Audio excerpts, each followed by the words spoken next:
All right, shalom, shalom. This is Tzibiyah. I'm coming in with part 2 of Where's Eden? A Conspiracy of the Map of Africa. This part 2 is the part that I've invited Yakoba for Teotw Ministries to join me in this conversation. And so we're going to have him as a special guest on this part 2. Before I get started, fair use, let me play that. Fair use.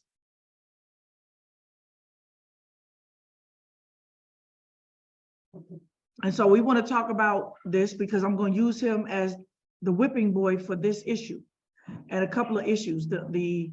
Not the conspiracy of the land maps, but the conspiracy of Canaanites, Amorites, Hittites, Perizzites, Jebusites, and people of the dust lying to us to get your gold and your silver.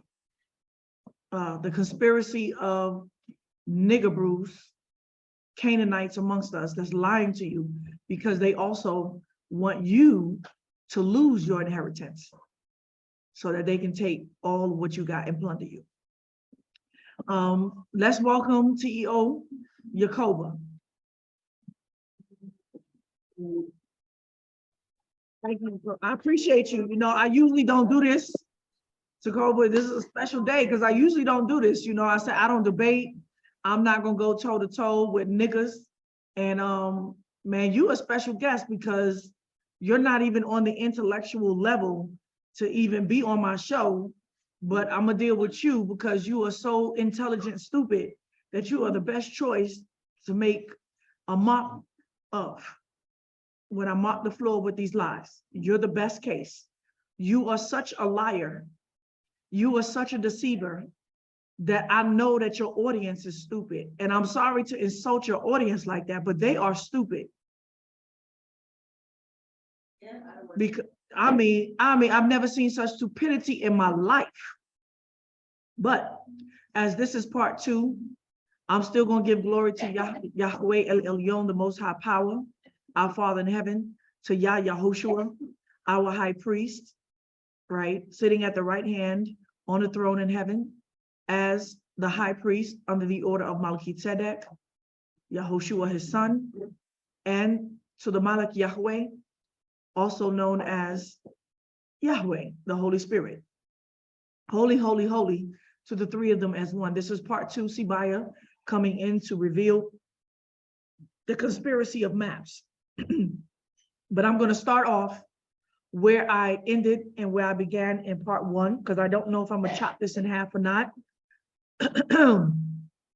I might put this together depending on how smooth we get through this conversation with Teotw and all his evidences and my evidences to have this conversation depends on how I'm going to join them together. Okay. So I want to end off with this point before I get started. It's the same point that I began with that closes the door really to any argument.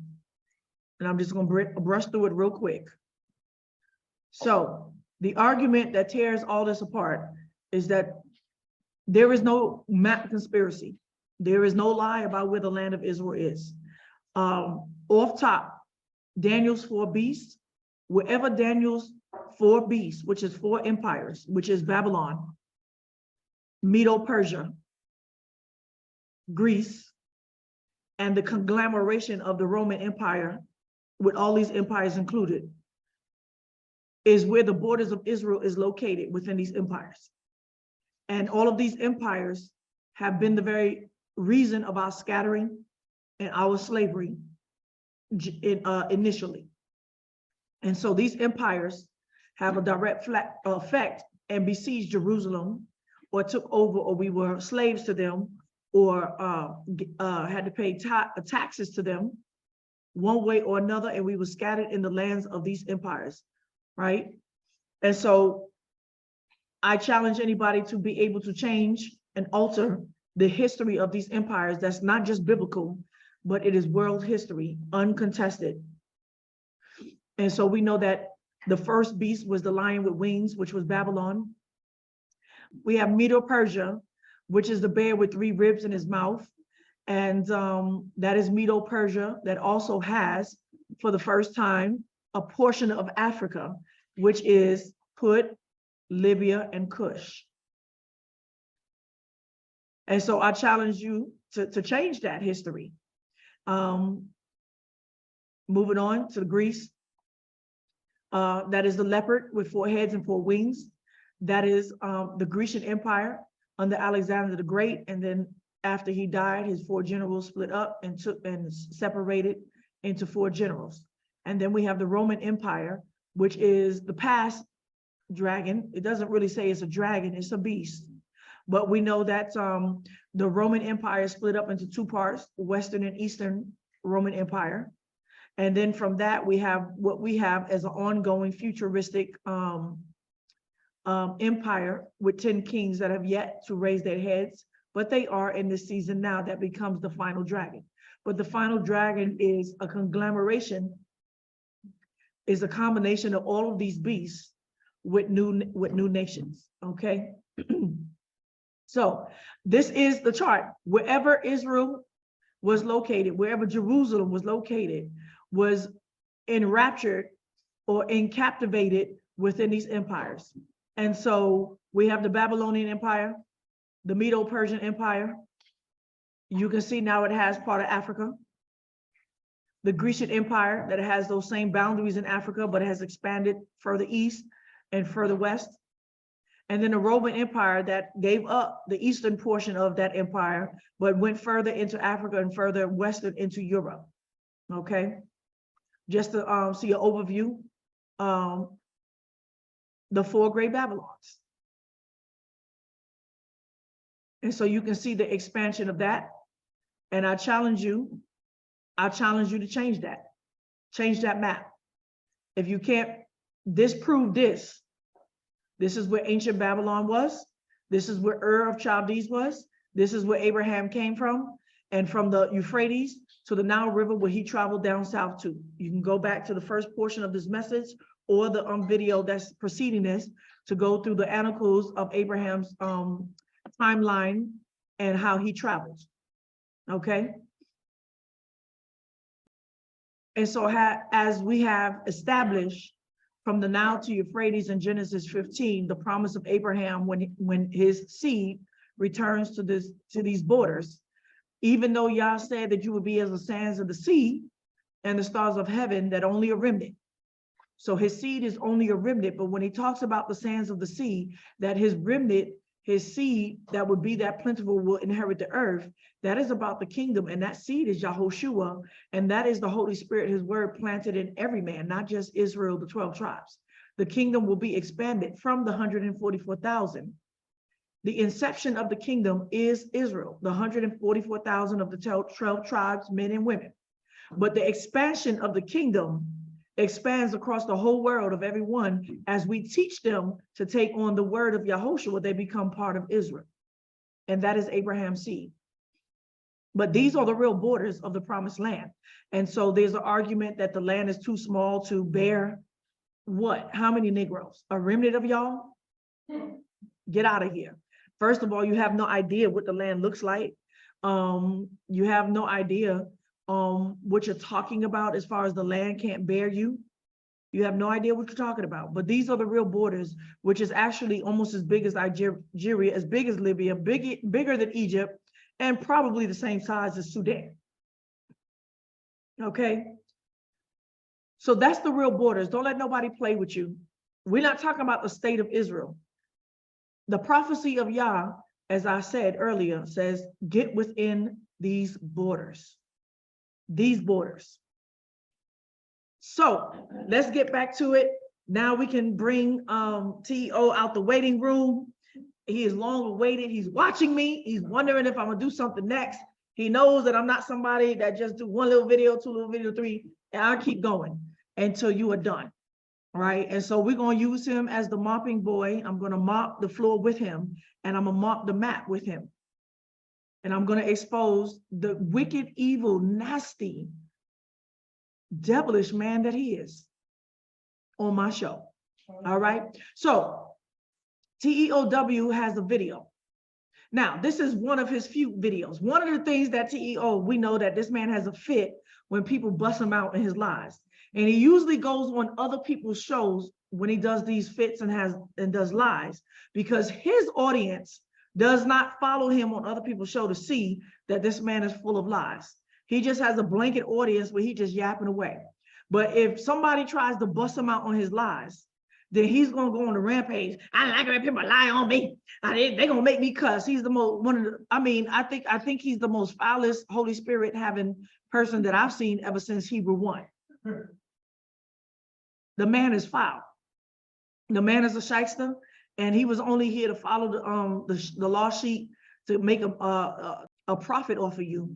And I'm going to continue to expose his lies. But one of the biggest lies that's going on today is this thing about a map conspiracy and that Africa is the promised land. Okay. He does this video here called Haggadah, the True Land of Israel, Teotw Ministries. Now, this is supposed to be a shorter clip of him trying to prove Ethiopia, South Africa, Negro Land a lot, right? And I'm telling you, these people is as dumb as dumb can be. But we invited him on. We're going to let Yakoba speak. Once again, he can't accuse me of lying on him. We're going to show him that he's lying on the word and on the truth, right? And he's playing y'all for stupid, knowing that y'all are working hard people, slaving for every money that you got, and hoping y'all get a blessing through Yakoba to give him your money, that you'll never go back and fact check or check. And nor do you have, how do I say? I don't want to say the intelligence. You don't have the knowledge to fact check him the way you ought to, right? And so once again, y'all have heaped up teachers after your own lust, after your own heart, that's tickling your ears. And I say once again that his followers are idiots. They must be utter idiots to follow him and believe half of the stuff he's saying. Okay. So I want to get to the beginning of his argument. I'm going to be going back and forth, so this is going to bear with me. Haggadah, the True Land of Israel, Teotw Ministries, right? So no, we're going to go into his video first. Give me a minute. So I got this queued up. And so I want to present his argument, right? Haggadah, the True Land of Israel. I'm going to go to the end of it where he gives his argument. He's repeating his point, but we're going to go back to the beginning. So I'm at 22, I believe 22:49. 22:49, where he's going to repeat his argument. Such as the route of the exodus from Egypt to Canaan and the designation of the territories of the 12 tribes of Israel. The map was reproduced in a Passover. The map was reproduced in a Passover Haggadah as one of the earliest Hebrew maps. Now, in modern Judaism, they refer to the word Haggadah as law. We know for a fact that Haggadah does not mean law. So we see in Africa, in Benin, Haggadah is representative of an expansive area. What does the map represent? Negro land. Negro. Pause. I think I went too far, right? So he says, we know for a fact. I don't know how this man speaks for a fact when he don't know African language from jump. He doesn't know Hebrew from jump. How does he know for a fact, right? So that's a lie. We're gonna, I just want to get the premise of what he's talking about. So he's talking about this word Haggadah. He knows for a fact, right, that they determine it to mean law. He's talking about they, as in the Jewish people, that is some word that they mean, that it means law. He knows that for a fact. I don't know where he got that fact from. It's a complete lie, right? And this Haggadah map, so he's going to say that this word Haggadah means expansive, immense, from a Benin, a word from the Edo language, from the Benin people, right? Okay, so this is the semantics that I'm telling you about these wannabe self-made historians. So what they do is that they watch Europeans in their and their magnificent intelligence do what? Archaeological research, geographical research, etymological research, and they connect the dots between these histories about languages and stuff. And so what our people has done to be like, I could do that. And so basically, when we heard people rap, right, we had everybody in the street, every little baby like Teotw said, I could rap too. A, B, C, and 1, 2, 3. My mama tied my shoe and now whatever, right? Yeah, you know. And so they think that they can listen to these scholars and do what the scholars do, and they play with the word games. Like you got whole documentaries that people have followed playing games with Hebrew word, American word that is not, American is not a language, like a bastardized language of a conglomerate of many languages. African language that's also bastardized, it's mixed with Arabic and some Shemitic and other people and Portugal and Latin. These are mixed languages. And they go in and be like, Israel means Isis Ra, Isis Ra'el, Amen, right? Amin, to believe, means Amin Ra, right? And stuff, this kind of stuff that bad comedic scholarship has been doing. And now we got nigga fake Christian brews coming in and thinking they're gonna do this scholarship. They got knowledge because they can play with word games because something sounds the same in another. So then you had Chalombo come in with his Congolese funky behind with this this man, I forget his Pastor Mello, and lied to the people and start saying all of this stuff about this word means this in the Congo language and the Congolese language and right, Yesaya, all this other stuff, and got y'all believing this is the ancient Hebrew language and all of this stuff like that, while he's trying to prove it by comparing it to Hebrew. And that's what they all do. Once again, it's the same situation. They're taking the Hebrew language. They're saying this is not what it is. It's really this in the African language, which is the real Hebrew language, but it sounds like that in the Hebrew. So what's the litmus? By what? They're using the Hebrew as the test to try to prove this sounding of a word to say that it is the real Hebrew versus that. And it really means that. That has no root, no etymologically logical connection at all, right? And just say stuff like he says something like the word Igbo means Hebrew, right? And so if you was to ask him to spell Igbo, in his understanding, he probably would use EBO, right? Not knowing that the word is Igbo. Right? And the G is a short silent sound, but it's there. It's not Igbo, it's Igbo. And it's not E, it's I-G-B-O, Igbo. It's not Igbo, it's Igbo. That has no relationship to the word Hebrew, because Hebrew is a transliteration from the word Ivri. That comes from the word Avar, La'avor, which means to pass or cross over, from the root avar. Igbo and avar has no connection whatsoever. But he's playing on your ignorance, right? So they do this with words a lot, and he says that the Europeans have done this, when I'm saying that they have done this. They have done this. There is nothing wrong with a transliteration, only to the point where you are screwing up somebody's name that's holy. You know what I'm saying? Transliteration is a human necessity for languages to communicate ever since the Tower of Babel, because there's letters and tones and sounds that they cannot pronounce, but when they're trying to pronounce things, proper nouns or pronouns, they have to transliterate it because it's a proper. They're not translating it, they're transliterating it because it's the rules of having a proper noun. So my name is Tzibiyah, AKA Talia. And if I was to go to China, they may have a hard time saying that, or the way I would spell it, they would have to spell it with their letters. but their letters might have some inferences on it or some kind of twang on it or something, right? So by the time a Chinese person says Tzibiyah, they would be like, Sabaya, Sabaya, Sabaya. By the time they say Talia, they be like, Talia, Talia. However, right, if I go to Brazil and I tell them my name, I tell them my name is Talia. But my Brazilian friends say Talia, Talia.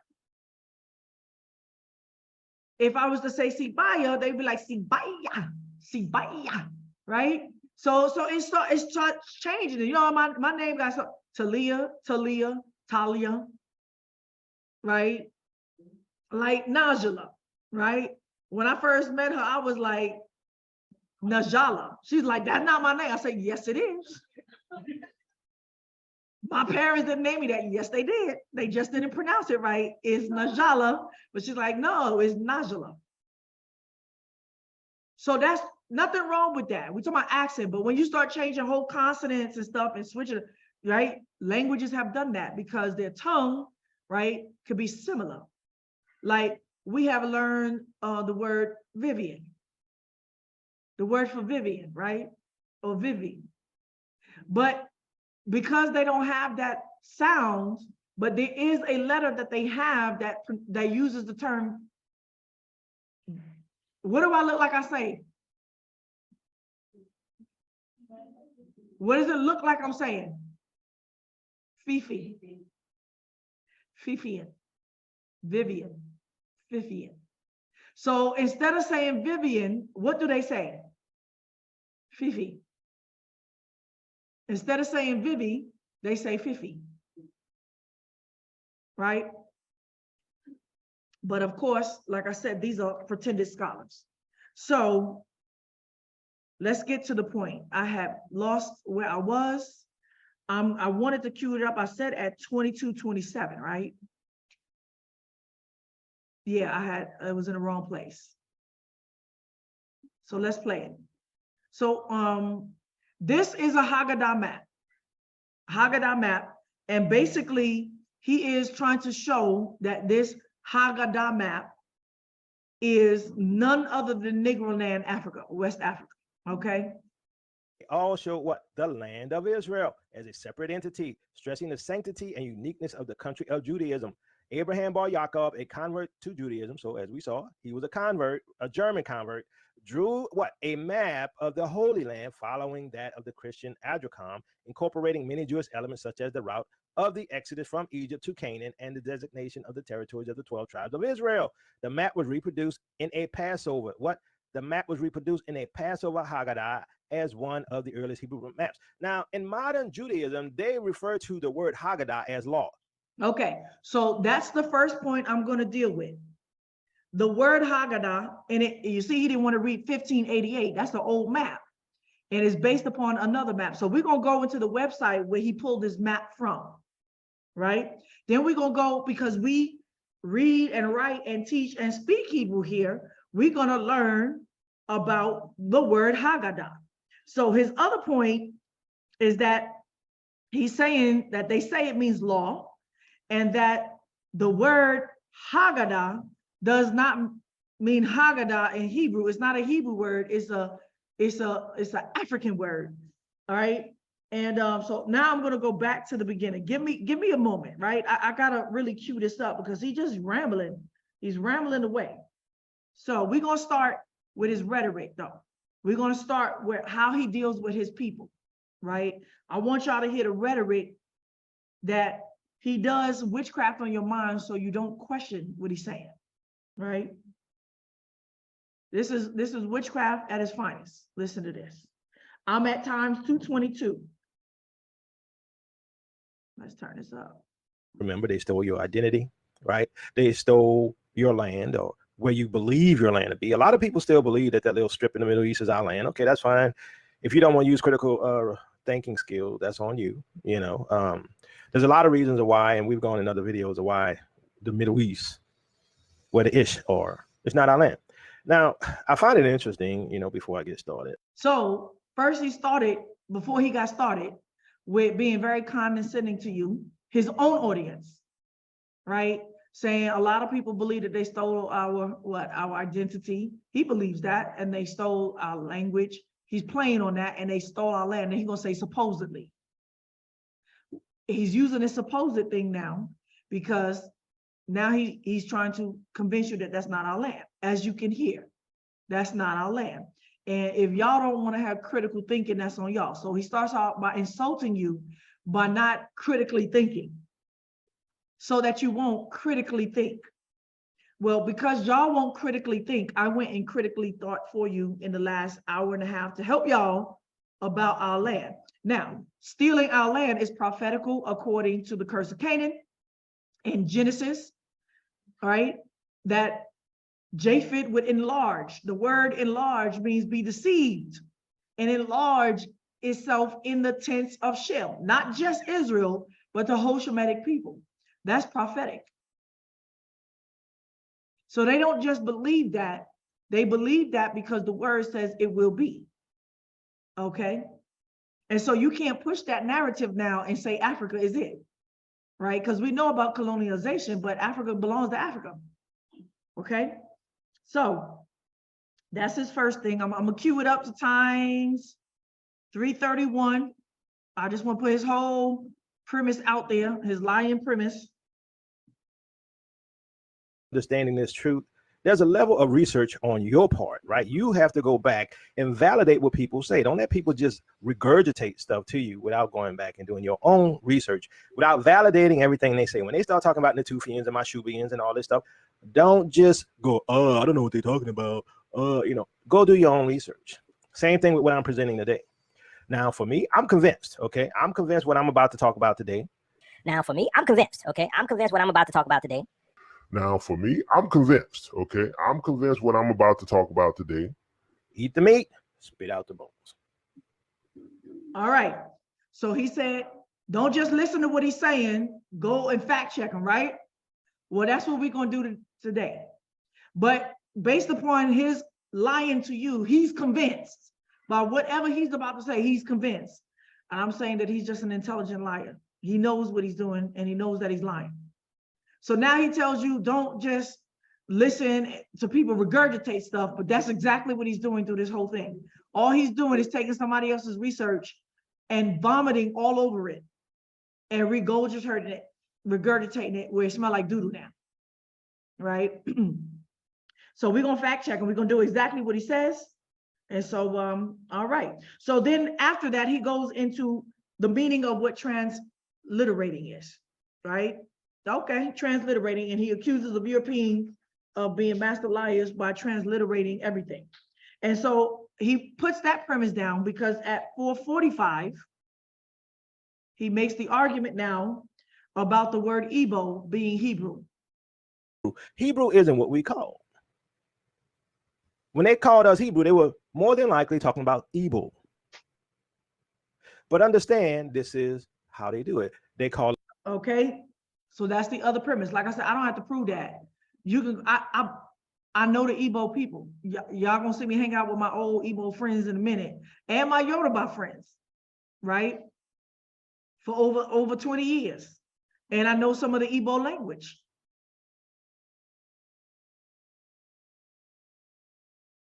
Right? I could sing a whole song right now in Igbo for you. And in Yoruba. Right? What that mean, Mr. Troy? I could sing a whole song in Yoruba right now, right? Okbe yeah oh baba. Okbe yeah oh baba. Elohim Yahweh. Azore kariaye. O she fogba o tu sheti joeloto. Como bak beyawa morea. Okbe yeah oh baba. Okay, transliterate that for me. That's Yoruba. It should get the gimma. Dukwa Gimma. Translate that. Moonchiki. Translate that. That's Igbo. I'll tell you what it means at the end of the show. Okay? Go ahead. I just wanted to give a quick testimony. When we were in Israel, there were a group of Nigerians, Nigerian tour group. I don't know what Talia said, but she was yelling across the street talking with Nigerians. I don't know which one, but it sounded like full conversation. Yep, I had a couple of words. They was like, Kwedu, yeah. So once again, the word, as I just said, the word Igbo, that's your American transliteration bastard tongue on it, vomiting it out. The word is Igbo. It is not spelled E-B-O. It is spelled I-G-B-O,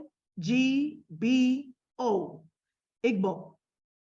And so in the Yoruba language, and also in the a lot of the West African language and the Igbo language, you will find double consonants in their vowels. You'll find a DJ together, a NW, a GB, stuff like that in their language. And it's something guttural that we cannot pronounce, but it's slight, but it's there. It's not Igbo, it's Igbo. But we don't hear it. Igbo is there. It's a closing of the gut, guttural, Igbo. And it has no relationship to the word, not Hebrew. Hebrew is a transliteration with your tongue all over it. The word is Ivri, right? And it comes from the word avar, which means to cross over. La'avor, to cross over. There's no relationship whatsoever, okay? All right, so we got that. So that's his point, and he makes that point, and he said, and he presumes this point. Who told you that? Where'd you get that from? Who told you that Igbo means Ivri? But y'all believe that because it's a play on your dumb English, your Ebonics, right? So now we're going to skip on down to times 535. Now I'm just talking, but we're gonna prove everything. Right, 535. 535. And so he makes what his claim to what the Haggadah is all We're about. going to revisit some of that. Abraham B. Jacob. Abraham ben Yakob was a Dutch Jewish engraver who worked in Amsterdam in the 17th century. Ben Yakob, a German man who converted to Judaism and moved to Amsterdam, is best known for his engravings for the so-called Amsterdam Haggadah. Understand, he's a convert, it says it right there, right? He converted what? A German man converted what? To Judaism.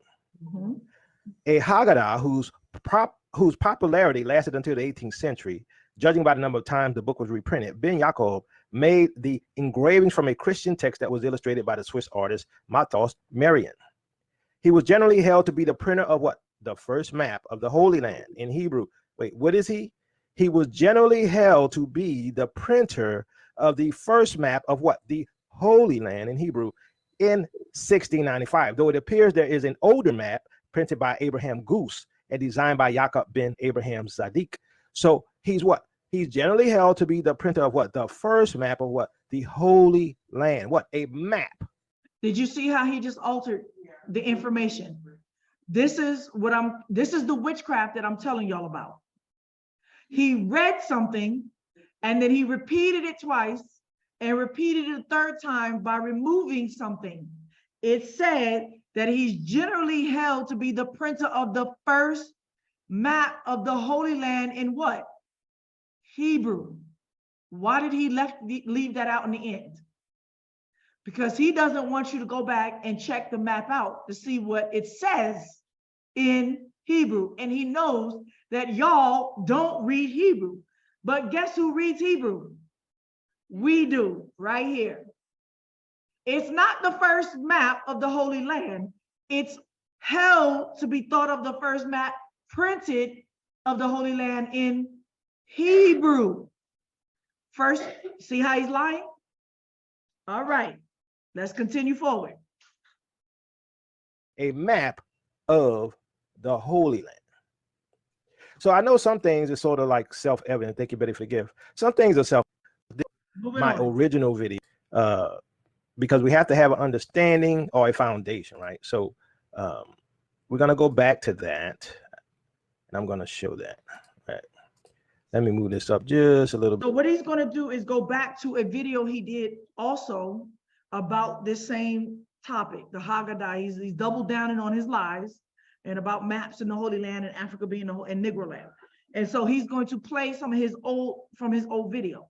So we're gonna let some of that play, and I'm gonna show you that he takes down the volume on purpose. He says there's something wrong, so you can only read it, and he only allows you to read but so much, and he doesn't play the rest. But we have the video.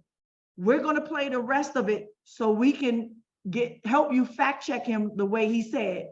Don't allow people just gurgitate, vomit information that they got from somewhere else. Let's go back to the source. So we're gonna go back to the source of the map.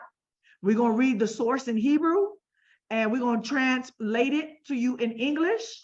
And then we're going to go in the video that he's about to show you that first presented this map. We're gonna go to his video and see what he has to say about it. And I'm gonna show you how he's lying to you, okay? All right. Bit. I don't want to go through all that again. All right. This is from my previous teaching on Haggadah, and I'm going somewhere with this, so be patient, family. Yeah, you're going somewhere. So the beginning, the parts of this was muted, so you have to read the text, right? Because I didn't want to get into issues with YT. Copyright issues. So that's Abraham Bar Yakob, who I just read about. He's the author or the cartographer of the Haggadah Map. No, yeah, it's not him. He works in the geography and map division. No, this is Chet Van Duzer, and he works in the division of geography and map division from the wonders of creation to the Holy Land. This is the whole presentation here. And the maps, he deals with maps of Africa and the Middle East, right? So he's dealing with, in the first part of this, he's dealing with 4 particular maps. And the Haggadah, I believe, is the last map that he deals with. But the first 3 that he's presenting is Arabian maps or Muslim maps, which he shows. He doesn't want you to know, because this is one of the other conspiracies, that a lot of the Arabic, when they drew maps through their maritime and through their sailing and all of that, they would just draw a circle and they would draw coordinates, and they would always put the map upside down.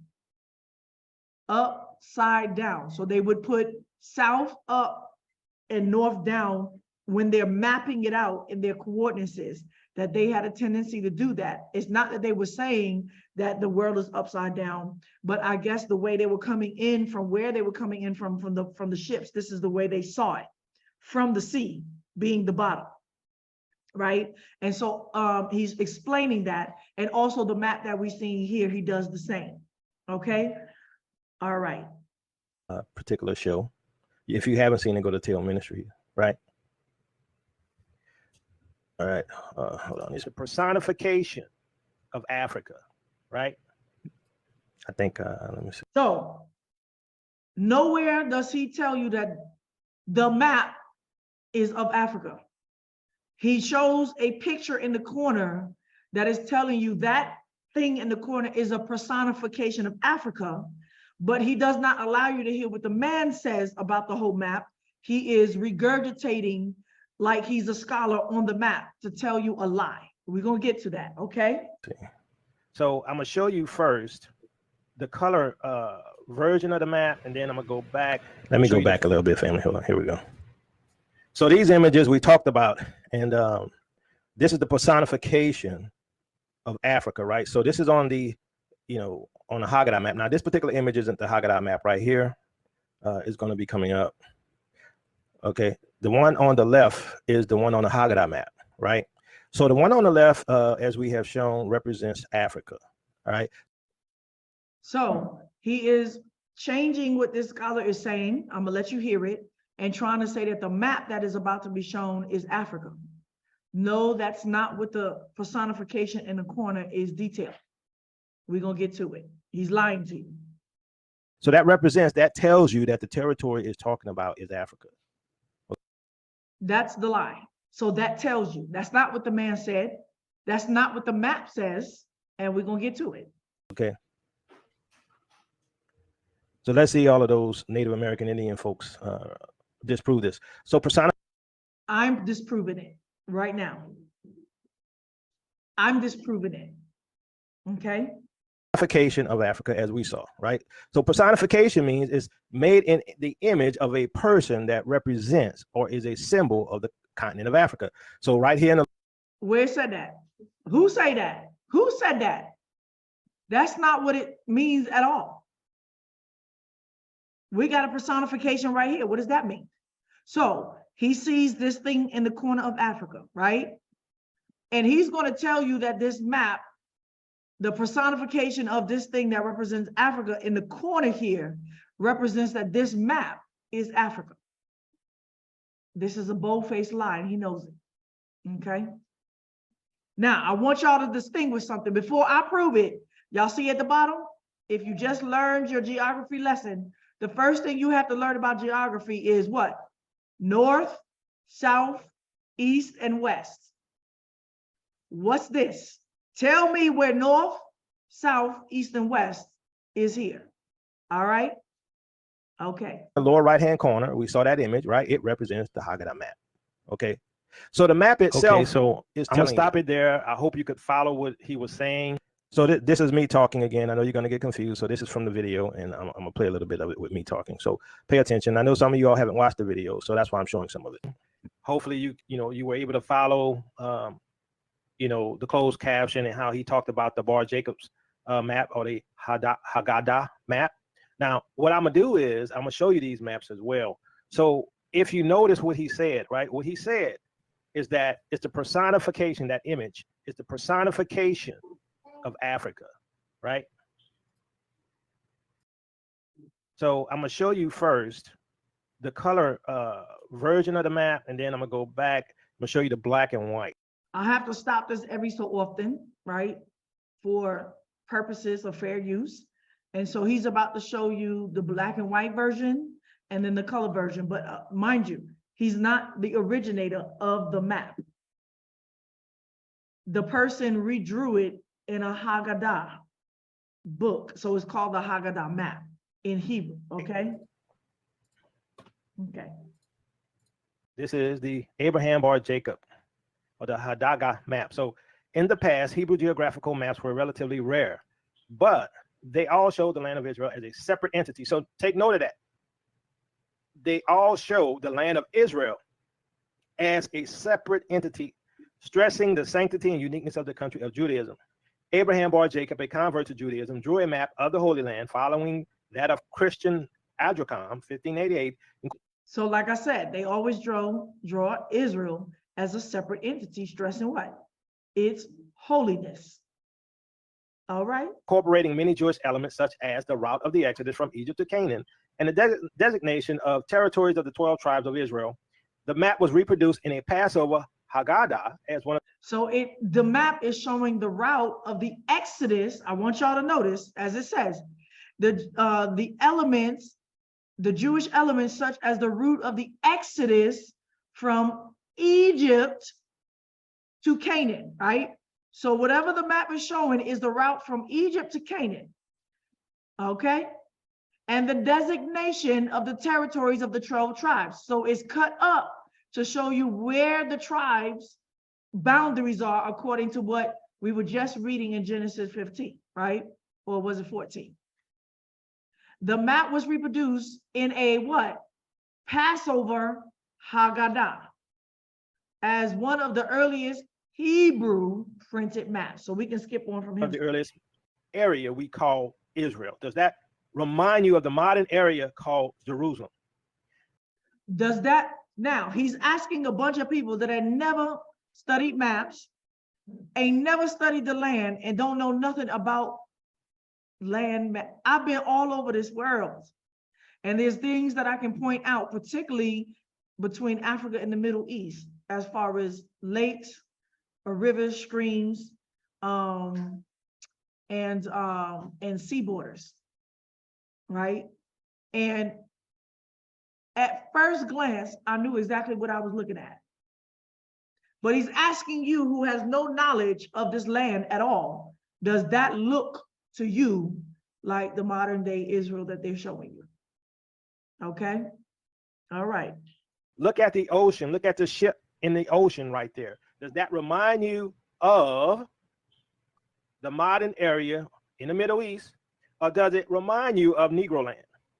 Now remember, at the time. So now he's going to imply this is Negro Land.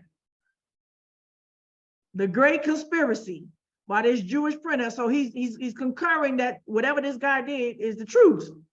And the personification of Africa right here in this corner proves that this is Negro Land. Top, what did he say? He says, but they all show the land of Israel as what? A separate entity. So they showed the land, let's assume this is Negro Land. They showed Negro Land as a separate entity.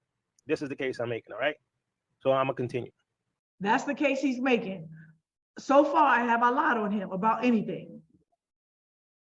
But I'm telling you that he's completely lying to you. Okay.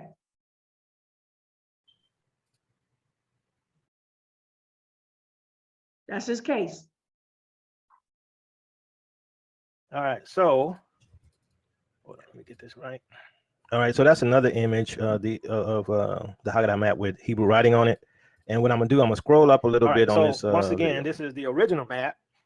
It's the same as the color one, and you can see these Hebrew. So he's scrolling in and out. We're gonna scroll in and out for you. Okay, and we're gonna actually read it because we know how to read it. It's in Hebrew, right? He didn't say Yiddish, right? He said it was in Hebrew, right? All right, so we're gonna read it in Hebrew, not Yiddish. Okay, so he makes his case. I'm gonna move forward to some foolishness now. So now he comes back and he does try to say Yiddish from somewhere. Where? Let me see. What is that? 15. So now in this promised land has been found. What the guy is explaining is where he got his pictures from, his personifications, right? From this atlas. Okay. All right, so as we continue, we're going to also see that this particular map, as I showed in a previous video, and I showed also in the Wikipedia article, is that it is a map that represents the Holy Land, right? Now, my question to you is, family, before I continue, does the word Haggadah sound like a modern Hebrew word to you at all? From all the phonetics and everything we've heard, right? Does the word Haggadah sound like a modern Hebrew word? Yes. What a stupid question. Do y'all speak Hebrew? How do y'all speak African? How is he going to ask you that question where he don't speak Hebrew and he don't speak African and going to ask his audience who don't speak African and don't speak? Does that sound like to you? Where would you learn that from? Now, we are Hebrew speakers in here, aren't we? Shmira, taboy lekan, lasbir lanu, tagid lanu, lehagid lanu, im amilah Haggadah, amilah Haggadah, shomea, shomat, kamo, hamilah beivrit. נכון, המילה הגדה שומע כמו עברית. It's a Hebrew word. איך את יודעת את זה? How do you know this? She said yes, the word Haggadah sounds like a Hebrew word. And I just asked her, how do you know this? איך את יודעת את זה? אני יודעת שאני דוברת עברית. You what? אני יודעת כי אני דוברת עברית. גוברת? מדברת עברית. Okay. She says she knows because she speaks Hebrew. And she is also our Hebrew teacher. She speaks better than me. Okay. Thank you very much. Right? That would only be an intelligent question to someone who intelligently knows the language. All right? So no. Or does the word Haggadah sound like an African word?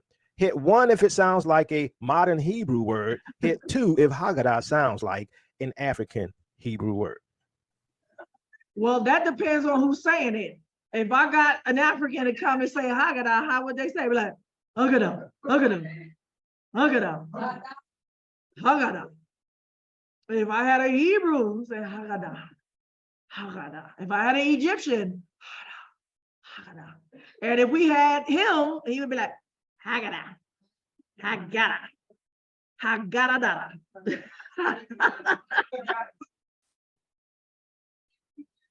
Yes. Sounds like a place in Egypt, right? Haggada. All right. That would be African language, or would that be Arabic? Arabic. Haggada. All right. All right. He's waiting for his answers from stupid people.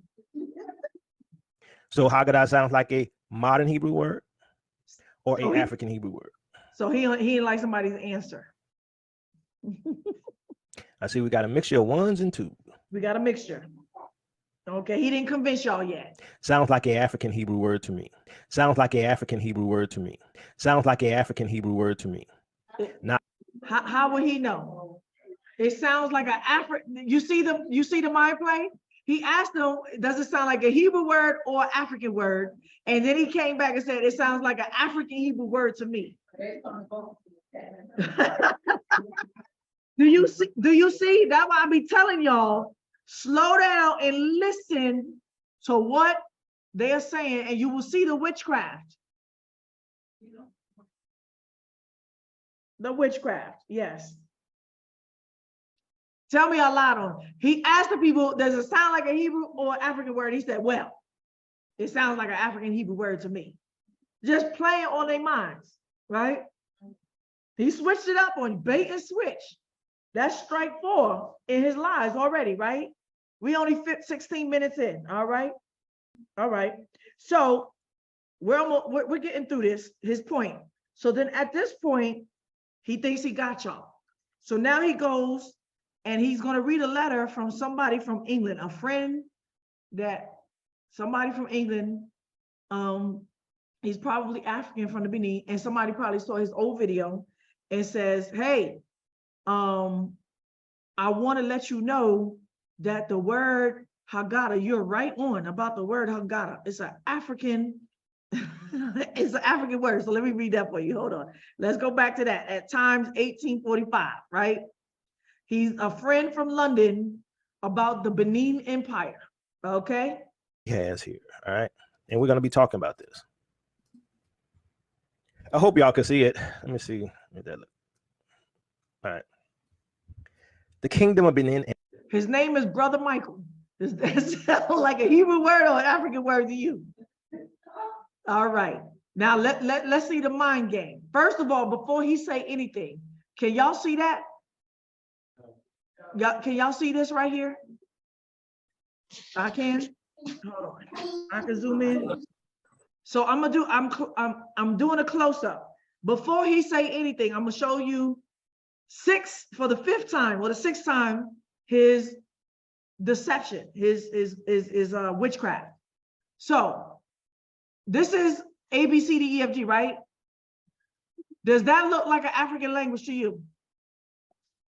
Why does African languages use American alphabet? Because of colonization, they lost their languages and it was infused with English, British, and Portuguese. So that automatically tells you that nothing that they saying like that is original. They have lost their original writing. Their stuff is only in English, right? So we can read that. There ain't no transliteration about it. We can read that because it is written not in an African language. It is written, it's a transliteration in English. Can somebody read that, please? Over here. I can't open y'all up because it's gonna make noise. Can somebody come and read that? AGHADAGHADA. Can somebody else AGHADAGHADA. AGHADAGHADA.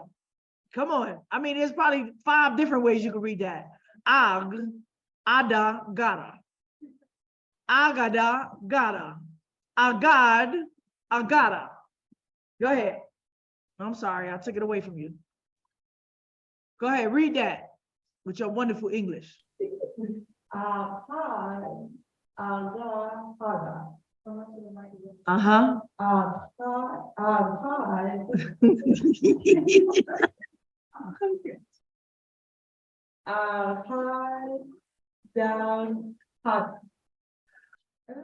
Okay, anybody else want to go for it? See if you come up with something a little different. How many syllables does it have in it? It has at least 5 syllables in it. AGHADAGHADA. Agad, AGHADAGHADA. Agahadagada. That's 5 syllables too. Anybody want to take another try? 5 syllables. Okay, we can get both of y'all. Go ahead. Haggada. A what? Haggada. A what? Haggada. Agahagadaga. Agahagadaga. 1, 2, 3, 4, 5, 6, 7, 8. That sounds like 8 syllables. You want to try? You're gonna say the same thing. All right. So we're gonna let him read it to you now. Watch the mind screw, right? Okay. In AGHADAH Map. What did we say? Haggada, Haggada, Aghadah. So like in traditional modern Hebrew, Haggadah is tied to what they call a Pesach, right? And it's some kind of celebration, all these type of things. But Haggadah, right, is tied to an African word, Aghadah. And remember, we talked about. Where do you see the word Aghadah? You see how he's misreading it on purpose. First of all, y'all too lazy to say 5 syllables because I don't think there's any word in Hebrew that we use as Ebonics in our lower nature of educated in the English language to use anything but 5 syllables. So he knows that y'all not gonna take the time to read that. That's like a mind twist. But he just gonna say it says Aghadah. He gonna say that word says Aghadah. That's another lie. Right in front of your faces, y'all. Transliterations. And he says, allow me to begin proceedings with what is abundantly clear. European transliteration has been responsible for a lot of misleading information, be it intentional and or unintentional. I tend to believe in the former. The Haggadah Map, now known today as HAGGADAH Map, crystallizes this fact perfectly. So what does Haggadah mean? See, did you just see what he did, right? He actually almost read it right, and he said, I mean, Haggadah. He refuses to say Haggada. He refuses to say it because you know that your ears is not going to let you receive that as the truth, that's a transliteration from Haggadah. He crafty. Let me go back and watch this. Former, the Haggadah Map, now known today as HAGGADAH Map, crystallizes this fact perfectly. So what does Haggadah mean, and in connection to the ancient kingdom of Benin? Haggadah means immense, large area and expansive relative to the size of a kingdom and its people. The Haggadah Map is a testament to this fact. So this word, he's saying that the word Agada means immense, large, great, or expansive relative to the size of a kingdom and its people. All right, this is African pride. That's all it is. Okay. Now I don't even want to read all of this, right? So the kingdom, the kingdom of Benin was truly expansive, covering a significant portion of Negro Land from the modern day Nigeria, Benin Republic, former Dahomey, Togo, Ghana, hence the term AGHADAGHADA, right? Before I continue any further, I would be completely remiss to me not to highlight the lies, half-truths, and misinformation concerning the hidden people. The kingdom of Judah was not solely located in the region that is known today as the Republic of Benin. Rather, right, the kingdom of Judah, get out of here. Rather, the mighty and majestic kingdom of Judah covered the entirety of Negro Land, to which the kingdom of Benin was a significant part of. I also believe Benin is the root word of, he believes, Ben Yamin. No, it has no connection, y'all. Benjamin is not Benin. Once again, this is Ronald Dalton 2000 foolishness, believing that you are qualified as the etymologically and linguistically to make these determinations, right? And which makes logical sense that the tribe of Benjamin, right, the son of my right hand, was as a part of the southern kingdom alongside of Judah. Look at this, is all African lies, y'all, to dupe y'all, to get y'all to come there to take your money, right?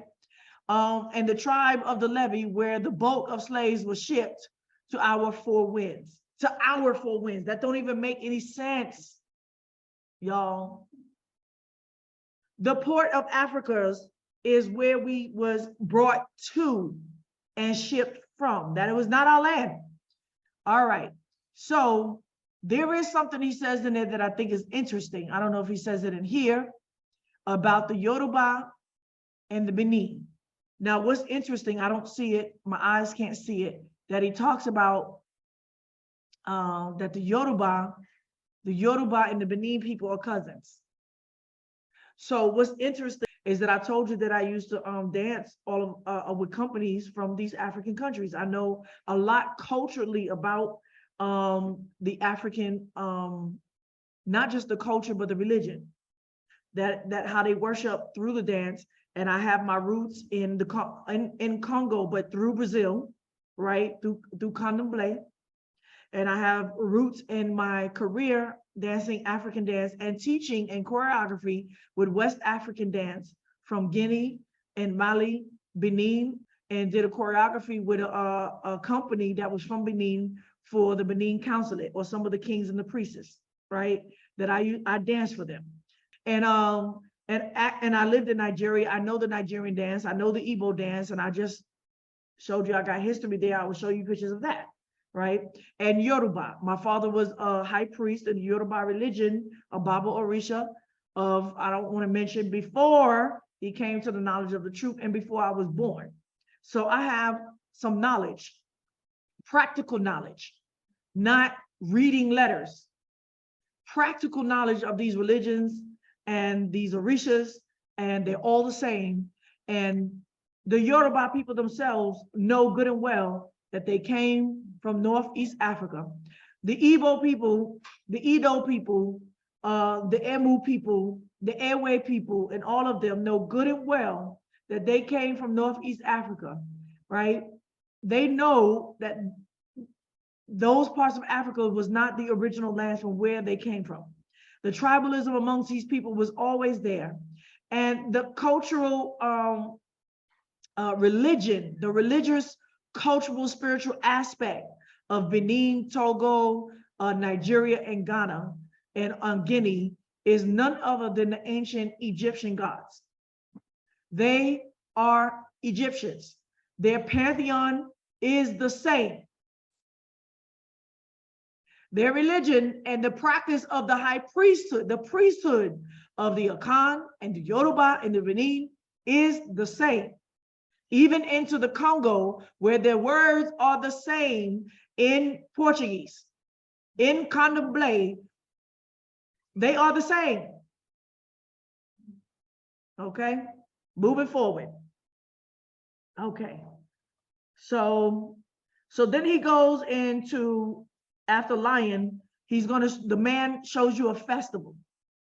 All right, I'm gonna cue this up at 23:49.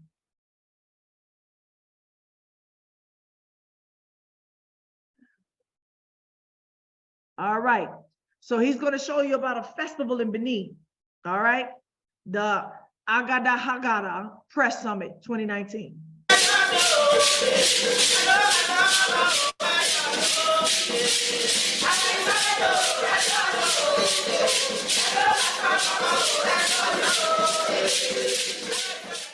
I would like to play some videos for you guys. Just listen to this. Hello, this is Nebo TV from Toronto, Canada. Here today in Nigeria at the World Press Conference, the World Press Summit, AGHADAGHADA. How does it pronounce? AGHADAGHADA. AGHADAGHADA. Not Haggada. AGHADAGHADA. Okay? An event centered on the descendants of Benin Kingdom. It is to bring together all descendants in one accord. Sir, we'd like to know your take on today's event, AGHADAGHADA. What? AGHADAGHADA. Okay? AGHADAGHADA means immensity. Wait, AGHADAGHADA. AGHADAGHADA. Even she didn't pronounce it right. Let's do it the African way. Agadagada. All descendants in one accord. Sir, we'd like to know your take on today's event, AGHADAGHADA. AGHADAGHADA. AGHADAGHADA means immensity. In Benin language, is immensity, greatness, largeness in size. And that is what we are here for. Immenseness, that is the kingdom, the empire has grown so big. So big, coming across from Ghana, all the way from Ghana, down to River State in Nigeria. It has gone as far as Lagos, down to Benue State. Benue State. It has gone to Anambra State. It has been so large. Today, we're even told, I was speaking with General Abe Wilson. All right. So he says it means expensive, immense, from Lagos State to Nigeria to Ghana to all of that, right? I've been to these places. All right. So that's what they're trying to say. Okay. So then he goes into this whole thing about the people of Benin being Danites, right? That Dan, and so he goes into this, I don't even know. Hold on, right? And I'm gonna tell you what's wrong with this story right here, right? The story about Babel. This guy is telling a story who's younger than me, and his name is something Dan. From the people, supposedly the people of Dan, right? Dan or whatever. So they're claiming to be the tribe of Dan. And once again, ain't no tribe stay together like that, y'all. We were scattered and sold and separated. And ain't now one of them tribes, whole tribes, a tribe of Israel and Africa. I don't believe that for the least. I do believe that a lot of us was mixed in, right? But no way you can do tribes like that, right? So he trying to say he's the from Dan, and he tells the story of Babel. And they ask him where he get the story. He's like, my grandmother, she couldn't read, right? So they said her grandmother couldn't read, but he's younger than me. I know my grandmother, so his grandmother must be younger than me, my grandmother, right? And that's when colonization, like they acting like the Bible and colonization didn't happen, and that Christianity didn't found colonialism all throughout Africa, and they weren't told the stories. So, well, we weren't allowed to read either. How did we know the songs of Moses and all go down? How did we know these songs when we couldn't read? Well, how did we know the stories? The same way they did it to us. A preacher stood up there and preached us and told us the stories. So this is like stupid. It was passed down from his grandmother. The story of the Tower of Babel, everywhere Christianity went, has been told. What are you talking about? Right? Soit passé. Ce soir, nous avons parmi nous un tas. Lapidé. C'est son nom. C'est comme ça, nous tous, on a eu des histoires. Par exemple, genre d'histoire qui... Bon, moi, j'ai ma grand-mère, hein, la maman de mon papa, qui m'a raconté l'histoire de, comment on appelle ça, la tour de Babel, pour la toute première fois. Ah bon? Elle m'a raconté qu'avant, voici ce qui s'était passé. Et Dieu a dispersé le... So this is where this Negro got his name, Yakoba, right? Yakoba. He's speaking French on top of that. It's not even English. And he's talking about the story of Babel that we know has come from the Bible. And that they have been colonialized and forced into Christianity. If they're not Christians, then they have been forced into Islam. And even those that are keeping their ancestral worship as mixed it in with Catholicism today, right? So this is, and including the group Yakoba. Where do you see Yakoba in the 72 genealogies that he separated? What tribe is that? Where he wasn't even separating tribes. He separated nations, not tribes, a nation. Dan is a nation. I mean, it's not a nation. Dan is a tribe out of a nation. Where does Yakoba come in as a nation? L'humanité, Dieu a dispersé l'humanité, c'est là il a donné les ethnies, il a commencé, le Yakoba est là, là, et pour ne pas se comprendre, c'est ma grand-mère qui m'a dit ça pour la Et à ton avis, d'où ta grand-mère a su ça? Bon, elle a dit aussi, ce sont ses grands-pères qui ont raconté ça. If anybody knows anything about Africans, they some lying back. They just tell stories out of your butt. They some fabricating lying bastards, Africans. And howbeit y'all gave them the best lie of the world. That's right. Oh, my grandfather told me I was from the tribe of Dan, from the Yakuba people from Babylon. Y'all ain't got no connection to find out if you was connected to Babylon. He done skipped the whole history of Israel and went where? To Babylon. Like 4,000 years ago. Your great grandmother tell you the story about what happened, the Yakoba tribe, from 4,000 years ago. You a damn lie. Voilà, et donc sur le temps. C'est pas. Il a fallu. Non, non. Bon, il n'y a pas d'écriture, ça ne veut pas lire. Voilà, et donc c'est comme ça que nous. Now he's playing with pictures. That was Ethiopian picture. This is somebody, right? He playing with pictures now. Était même les doyens. Alors, est-ce qu'il y a encore des histoires comme ça que vous vous racontez par rapport au passé? Oui, il y en a trop. Il y en a beaucoup. La tribu de Dan, au départ, vient de... So listen to what he says. Now he's addressing this and acting like he's confirming this. But what he actually says is that at first, yes, the tribe of Dan came from Ethiopia. So this was the speech.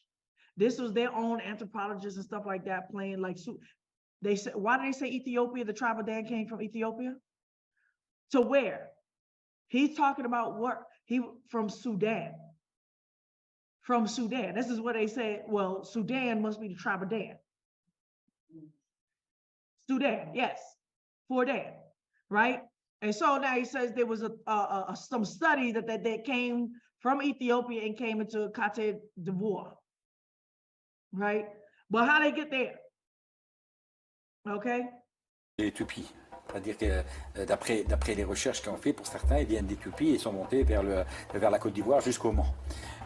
Mais en Éthiopie, il y a eu des Sifrei Torah, des écrits qui ont permis. So listen to what he says.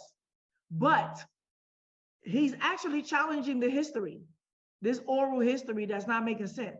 He said, but the Ethiopian, there were writings which would indicate something substantial, a true claim.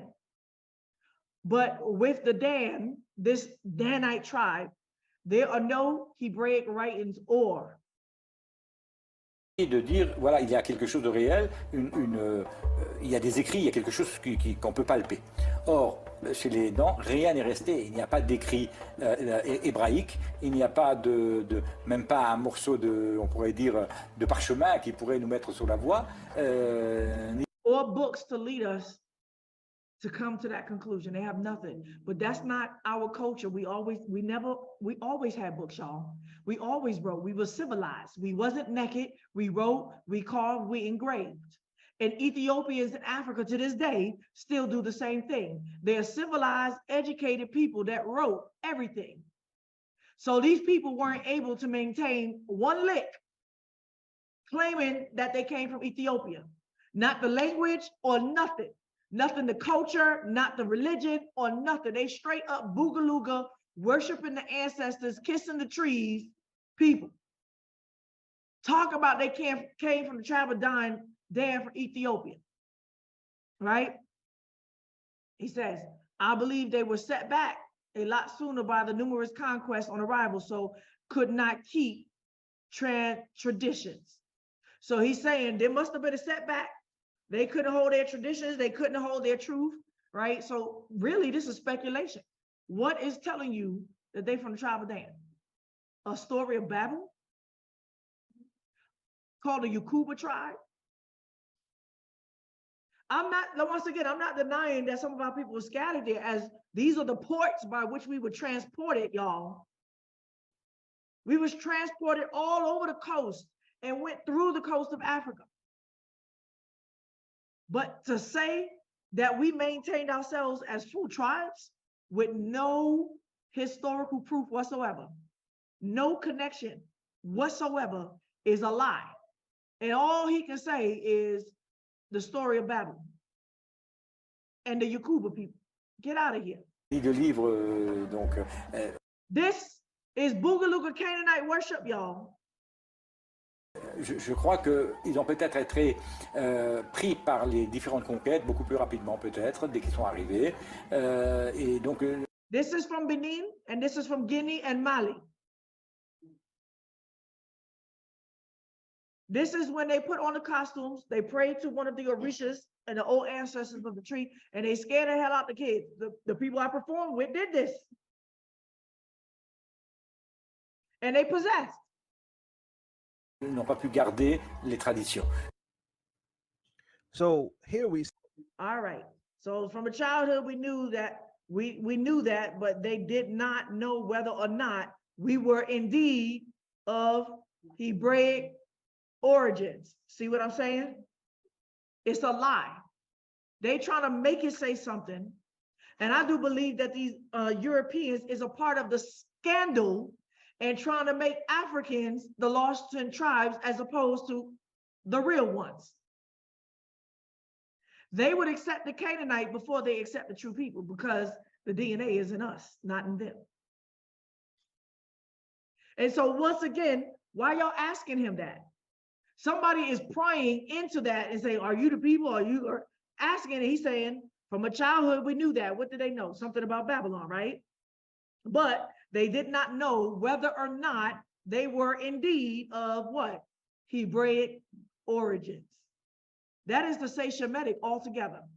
He's denying that, no, we didn't claim that. So these people are not claiming that. This is somebody trying to infer that on them. Just because they have a name, Adan, that sound, or Yakoba, that can sound similar to some Hebraic terms. And then none of that makes sense when the Bible has been spread all over this world and people naming themselves after things in the Bible. I can go to America right now and show you countries, not countries, states, cities, streets, names, churches, communities that got what? Hebraic names. What does that mean? When that Bible has been spread all over this world through colonialism, it means nothing. These people are naming themselves just like the people, the person in this what? In this letter. What his name is? Brother Michael or Michael. Where he get that name from? He gonna say his great and pass it on down to him? Or did he read the damn Bible? All right, let's move on.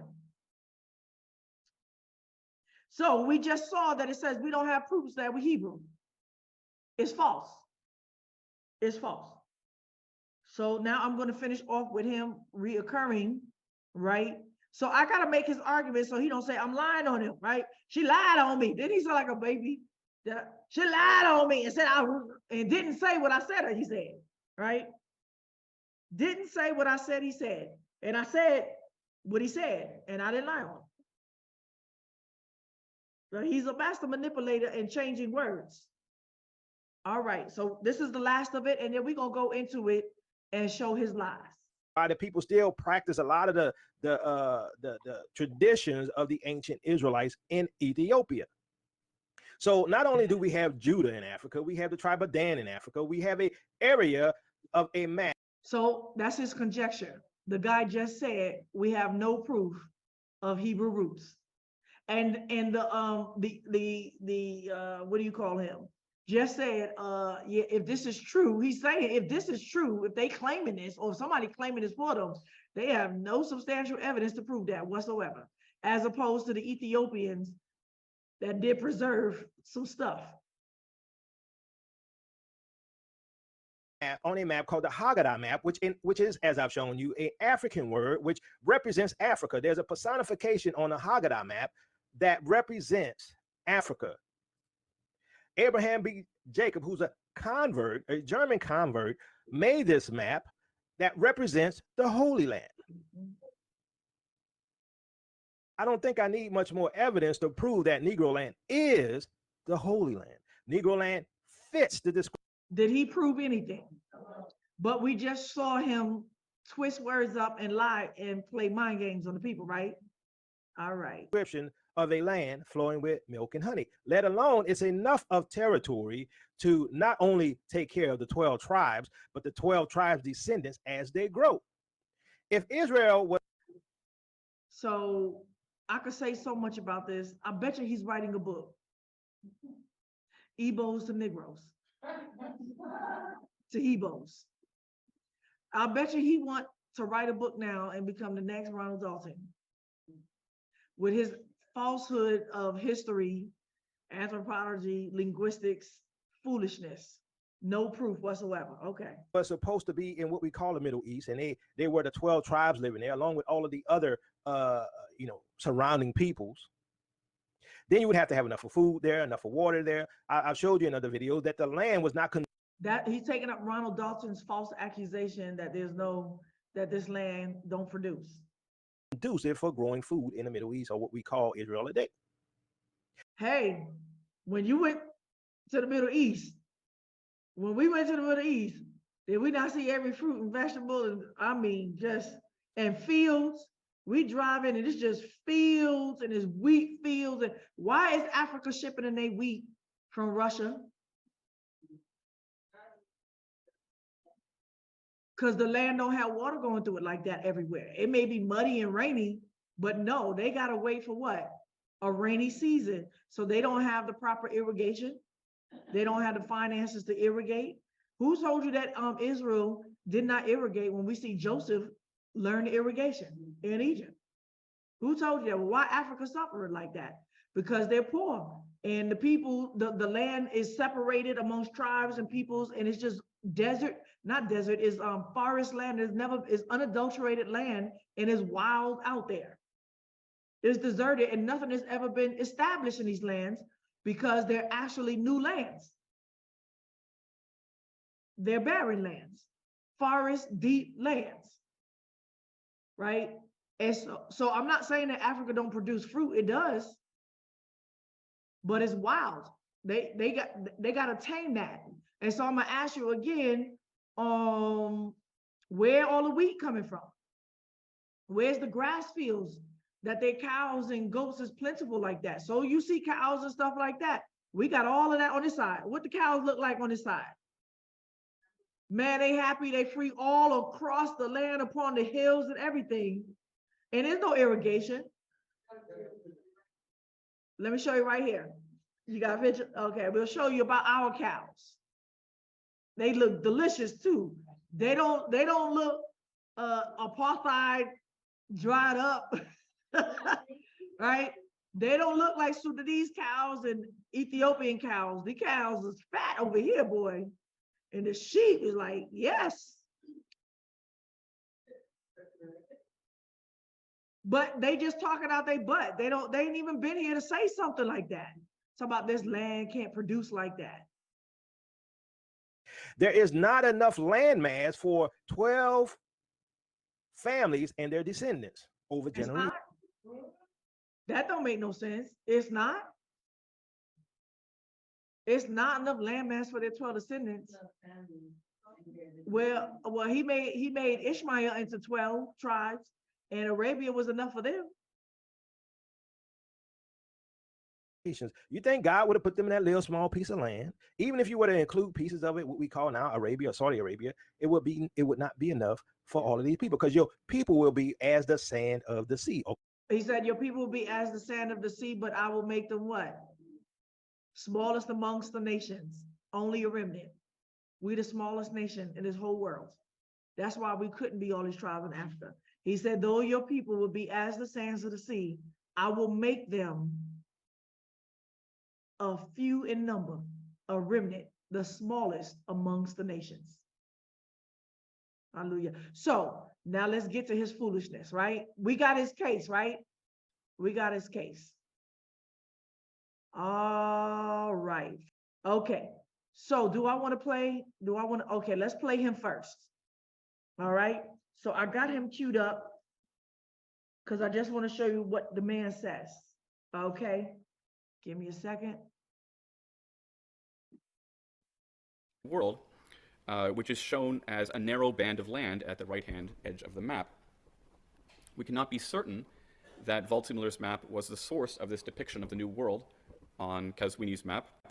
Okay. And the similarity of the image of the New World on his... So he's right now he's talking about the Arab maps. And I don't know if you can notice that he's saying that they're all upside down, that the Arabs drew their maps upside down, okay? Map, with that on Waldseemüller's result of Ahmed manuscript. So I'm at timestamp 649 where he talks about the maps are drawn upside down in general, from the African maps to the Hebrew map to the Muslim maps. She introduces him. Let's give him a proper introduction. Okay. So please join me in welcoming Chet Van Duzer. Chet Van Duzer. Thank you very much, Anne, for that generous introduction, and I wish to also thank Mary Jane and both the African and Middle Eastern divisions and the Geography and Map division for sponsoring my talk today. All right. So Chet Van Duzer, invited research scholar, John Carter Brown Library. Okay. Pleasure to be able to talk about the map holdings of the African and Middle Eastern Division, or AHMED as it's affectionately known.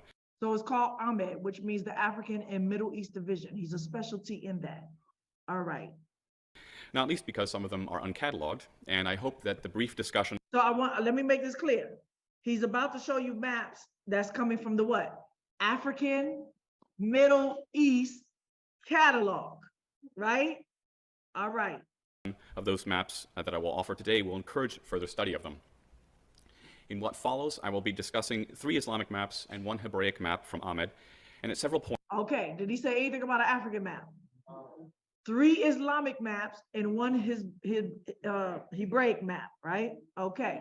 Points, I will compare them with maps from other institutions. All right. Now, we don't care about all the Islamic maps, but this is something he's going to say about it that I think is interesting. Okay. Identify for those who are not familiar with these maps. Like almost all Islamic maps, it is oriented with south at the top, and the circle of known lands is surrounded by a blue ocean. So he said, like almost all Islamic maps, they put south at the top. They're not saying that south is north, but that's the way they draw. That's the way they draw it, the Islamic maps. At the top of the map, that is in the south, is Africa, and the 9. All right.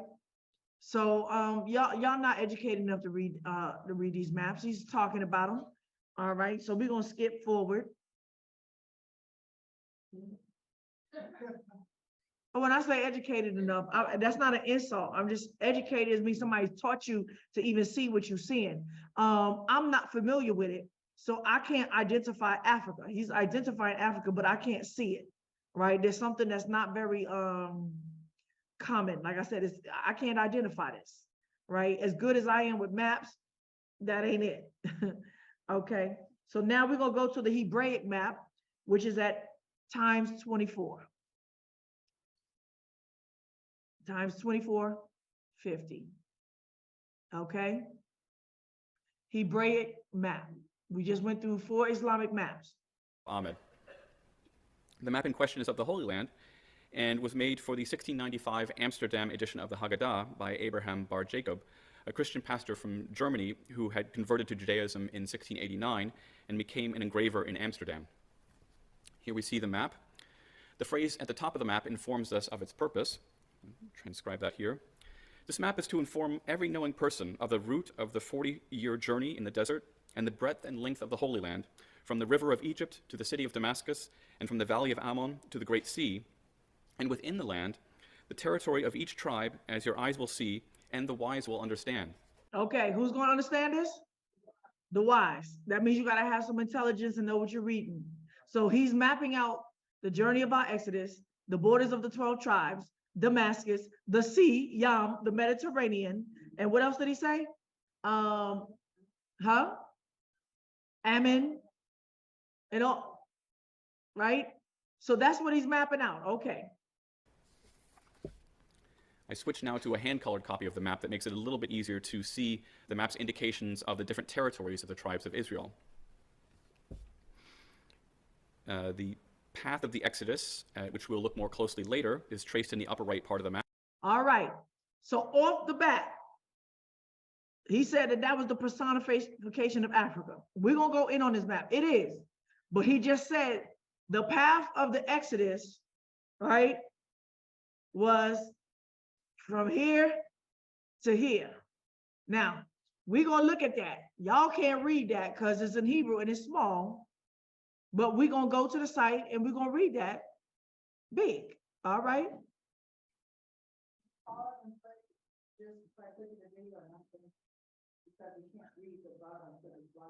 How do I map. Okay. The cartouche lists the encampments of the Jews during the Exodus. The eagle spreading its wings illustrates Exodus 19:4, a celebration of the power of God in securing the delivery of the Jews. And in the lower left part of the map, the cattle and beehives, and I'll zoom in here so we can see the beehives, in front of the barn symbolize the milk and honey of the promised land. I will take a different approach to the map and look at some of its cartographical sources. The ultimate source of the map was certainly this map, Christian Van Adricam's monumental map of the Holy Land, which was first published in Cologne in 1593, that is about So he took that map based upon an earlier map in 1590 of the Holy Land. Now, off bat, because I'm familiar with these lands and maps, I already know what I'm looking at. I know that that's the Sea of Galilee. Okay, hold on. I know that this is the Sea of Galilee, right? I know that this is the Dead Sea right here. I know that this is the Red Sea and that this is very distinct. This is Egypt right here, but it's in a straight line. Yes, horizontal, right? It doesn't have the curve that it has in the other map. So he's showing you how the other one took liberties to correct some of the geography of the map, even though he's just spreading it out as a straight across like that, okay? 100 years before the map in the Amsterdam Haggadah, in a book that Van Adricam wrote about the Holy Land. It is easy to show the dependence of the Haggadah map on that of Van Adricam. For example, the depiction of the Dead Sea on Van Adricam's map, which shows the destruction. What did he just say that was? The Dead Sea, that would be the Yamamelech, right? Okay, so show me this Yamamelech, right, in Africa. Of Sodom and Gomorrah and 2 other cities was certainly the model for the. So he also knows biblical history that that's where Sodom and Gomorrah is. They will never find it until they dry up that sea because you can't go underneath it. Image of that sea in the Haggadah map. This is the Haggadah map. Can anybody read that? Anybody over there know Hebrew? Yam HaMelach or Melach. Yam HaMelach means what? The Sea of Salt. This says Sodom, Amorah, Amra, Vezibor. The cities that we just read in Genesis was at the Dead Sea. That's underwater, Sodom and Gomorrah. Amorah and Sodom, okay? And the distinctive zigzag route of the Exodus, which is a little bit easier to see on this colored version of the map, also derives this zigzag route of the Exodus derives from that we just saw on Van Adricam's map. You see the route there. But there are also significant differences between the two maps that raise questions about how direct the influence of the one map was on the other.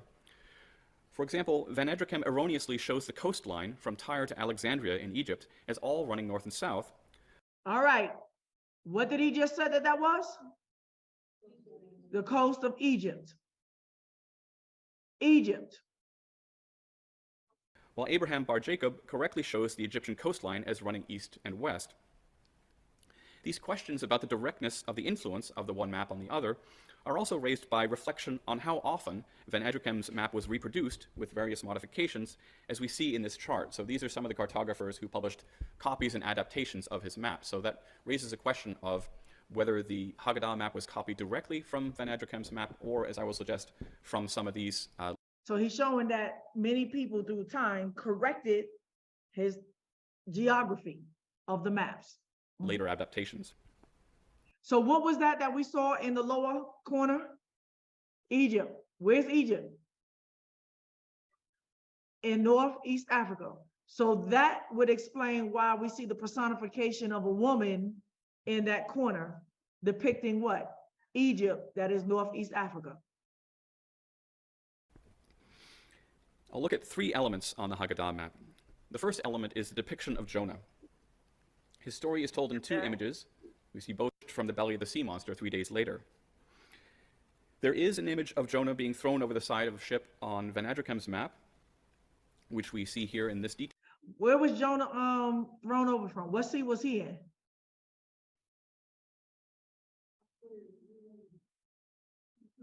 It was in the Mediterranean.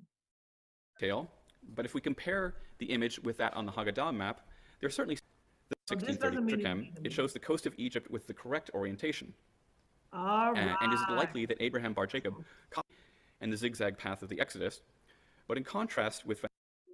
So once again, I said that was the Sea of Galilee. That's the Dead Sea, right? This is Jordan. What is that? That's Arabia, right there. This is Arabia. It doesn't go further than that. It's just depicting the land of Israel. And this is what? Egypt. Is that Negro Land? Right? He just showed that the maps are upside down and the other map gives a north, south, east, and west, but that is Egypt. All right.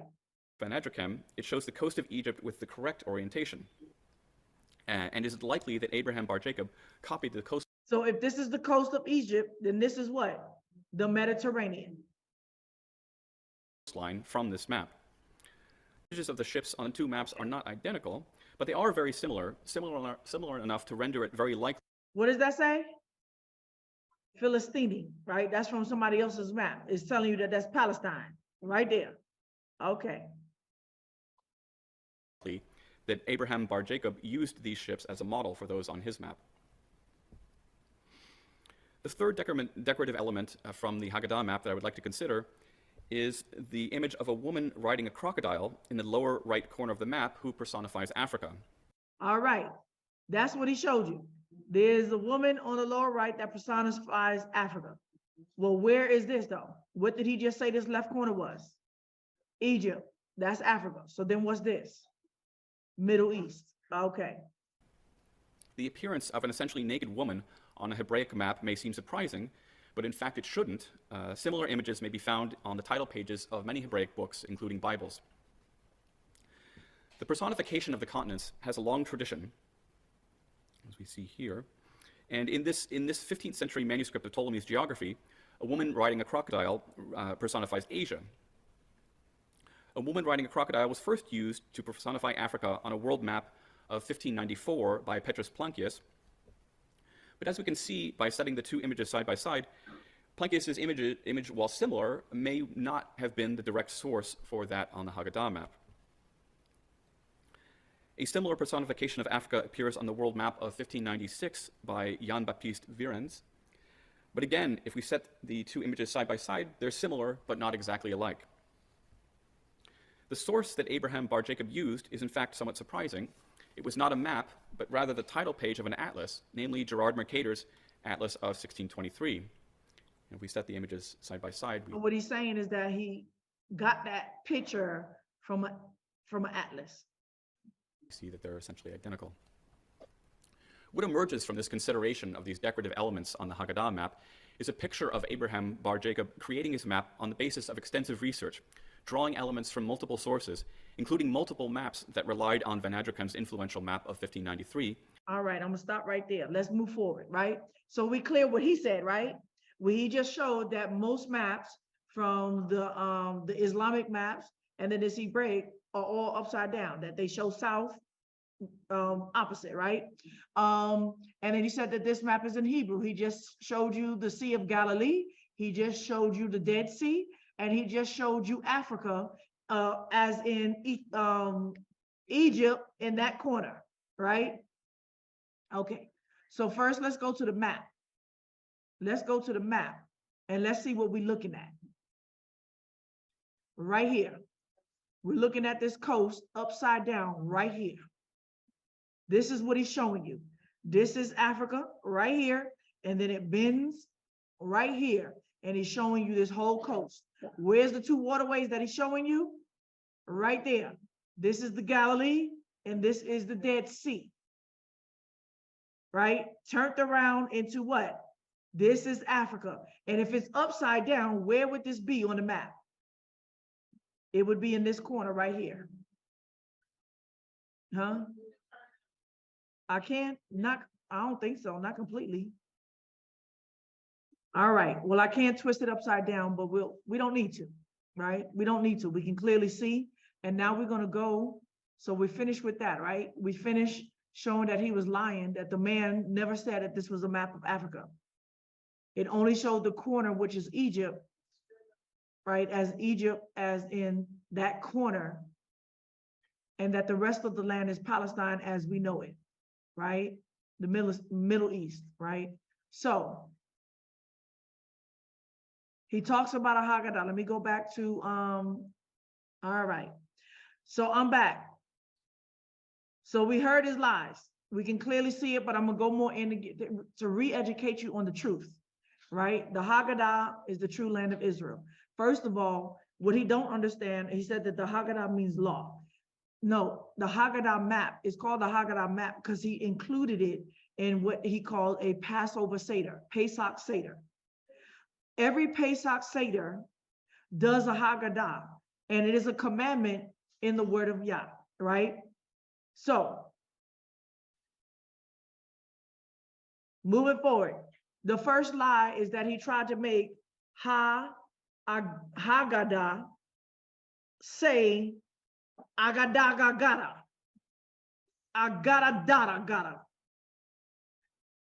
I don't see this word anywhere in there. There's like 1, 2, 3, 4, 5 things missing, and the only thing that can come close is AGHADA, but it's Haggada, Haggada, not AGHADA, right? The Ha is not silent. The word Haggadah means the telling of a story. It is a Hebrew word from the word lehagid. I used it when I had asked Shmirah, our Hebrew teacher, to tell them, lehagid, tell them about this word, right? All right. The word Haggadah, look it up. Haggadah, Hebrew for Haggadah, telling, plural, Haggadot, is a Jewish text that sets forth the order of the Passover Seder according to Jewish practices. Reading the Haggadah at the Seder table is a fulfillment of the mitzvah to each Jew to tell their children the story from the book of Exodus about Elohim bringing the Israelites out of slavery into Egypt with a strong hand and an outstretched arm. So he put the map there, and that's why he's emphasizing the Exodus on the map, where we traveled from, and he took this from different maps to put this as a cover in the book. In the book has the prayers, the telling, the story, a couple of songs, Dayenu, I don't care for it. They tell the stories of the 10 plagues, right, in its order. Then they got another story about 3 boys, one was evil, one was good. Then they got to think about hiding the matzah, and then all of the Seder, the blessings of the Seder, and they got an order, a very distinct order, and songs that they sing. We have our own Haggadah. Everybody that keeps Passover understands Haggadah. It's not Yiddish. It's the word of Yah. It's a commandment to do it. But some people organize it in a book so that everyone can follow along.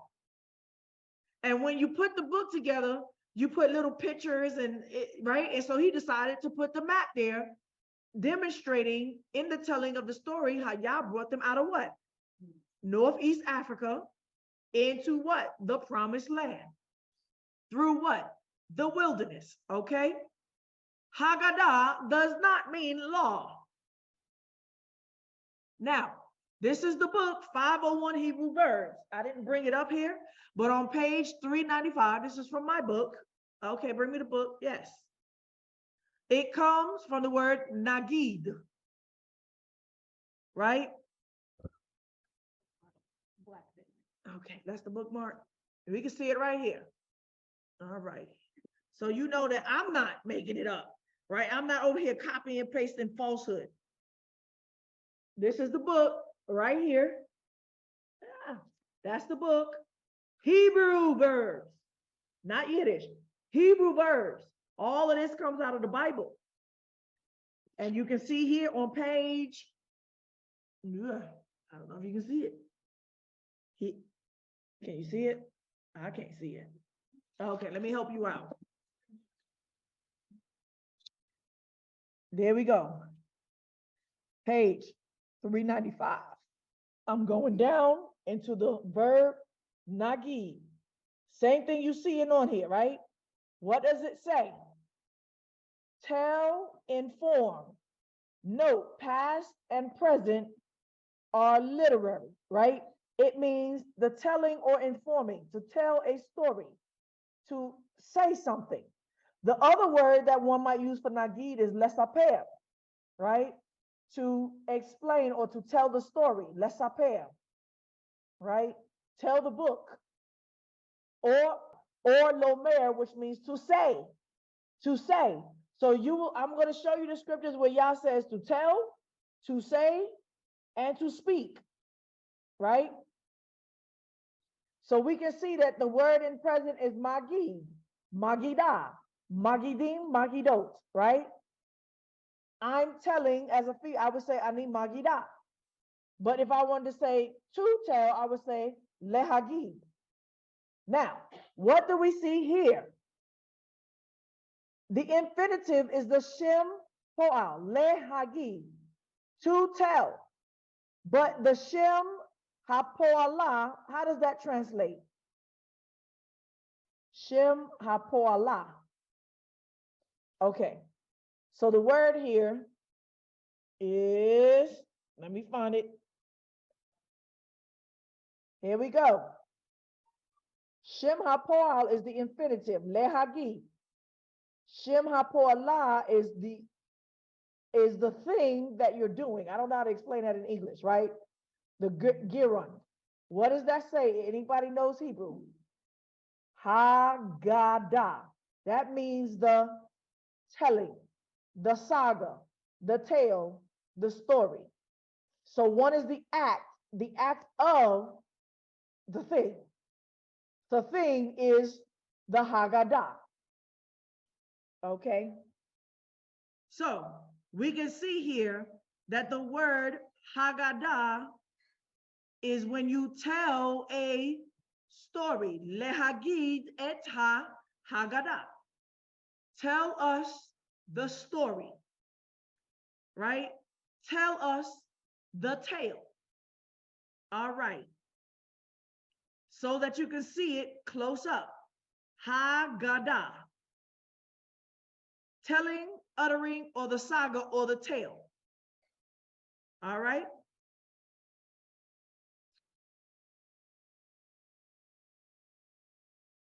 Okay, so now that we explained that the word Haggadah, he says, now we know that it means law. Where did he know that from? He's a liar. That's not even what it said. It said it's a Passover Seder, the order of the Passover, and he included the map in it as a part of telling the story as pictures. Okay? So where do we get the instruction from? Y'all think it's Jewish. No, it's not. It's the Bible.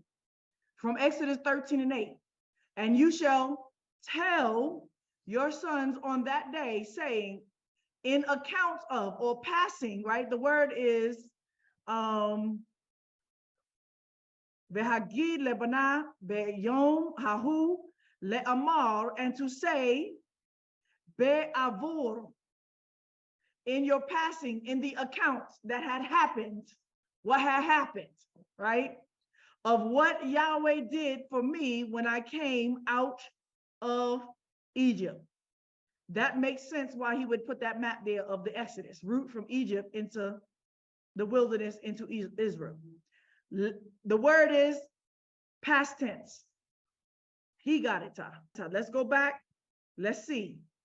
Can anybody find me past tense that you, here it is, or he got it, Ta. Right there. Ata is you masculine, shall tell, past tense. You shall tell. He got it, Ta. Okay? That's what it says, right? He got it, Ta. That's from the Bible. That's not Yiddish. That's straight out the Bible. All right. Exodus 10:2. And that you may tell in the hearing of your sons and your sons' sons the mighty things that I have done in Egypt, and my signs which I have done among them, that you may know that I am Yahweh. Exodus 12 and 26. It's a commandment to do the Haggadah. And it shall come to pass when your children shall say unto you, what mean ye by this service? What are we talking about? The Passover lamb. That you shall say, it is a sacrifice of Yah's Passover. Is Passover a day or is it the meal? It's the meal, it's the lamb. Who's the Passover? Yahushua, who has passed over La'avor, the house of the children of Israel in Egypt, when he smote the Egyptians and delivered our houses, and the people bowed the head and worship. Exodus 13 and 14. And it shall be when the son asketh thee in the time to come, saying, what is this? That thou shalt say unto him, by the strength of the hand of Yahweh brought us out from Egypt, from the house of bondage. And it came to pass when Pharaoh would hardly let us go, that Yahweh slew all the firstborn in the land of Egypt, both the firstborn of man and the firstborn of beasts. That is a commandment. It's not Yiddish. It's not Jewish. It's Torah. But we know, according to you, you don't like book dancing in the commandments. You know why I am glad, family, that I was saved before waking up to being Israel? So I don't have to get like these people with their laws, statutes, and commandments. So I can't get like these people who trust in the Old Testament and not in the Messiah. Because I already have a relationship with Christ. I already have a relationship with Yeshua. I am already born again of the Spirit, and some of you all don't even know what that is. Some of you all were jumping and dancing in church and had no relationship. Some of you were sitting in church for 20, 30 years and have no relationship with the Savior. So when you wake up to be in Israel, you buck jumping and dancing with the law, statutes, and commandments in your makeshift synagogue or whatever you want to call it. So you wouldn't know. That's why you just say, we know it means law. Okay. So now, the map of Negro Land is a complete lie. Complete lie. It is not a map of Negro Land. Now we're going to do a close-up to help y'all see it, because it's not enough for people just to do that to y'all, right? And show you that, even though the man explained it very clearly. I just gave you a lesson about north, south, east, and west. So we're going to look at that very clearly, and we're going to see these words in Hebrew, and you can, like I said, you can fact check me. We're going to see why the personification of Africa is in that little corner right there. All right. So what's happened is that this is the whole Seder book right there. We're not going to go through the Seder book. Does it go through the, so this is the whole Seder book. It says Seder Haggadah Shel Pesach. You can see it's a whole book of the order. It's not just a map. He put illustrations all the way through the book. Okay, that's all they're gonna give me. So here's the map. Now let's see. We're gonna go into this wonderful personification. I had this problem last time, didn't I? Hold on. Is there a way to, here we go, control that. All right. This is where the woman is, right? Anybody know Hebrew here or there? What does that say? Eretz, that's Aleph, Resh, Sadiq, Sofi. Eretz, the land of what? Mitzrayim. Mem, Sadi, Resh, Yom Mem, Mitzrayim. Mitzrayim, Nahar, Mitzrayim. So this is what? The Nile River. This is the river of Mitzrayim. Guess what we see there? Look at this. Look what we see there. The three pyramids. Right there. Right there. Right?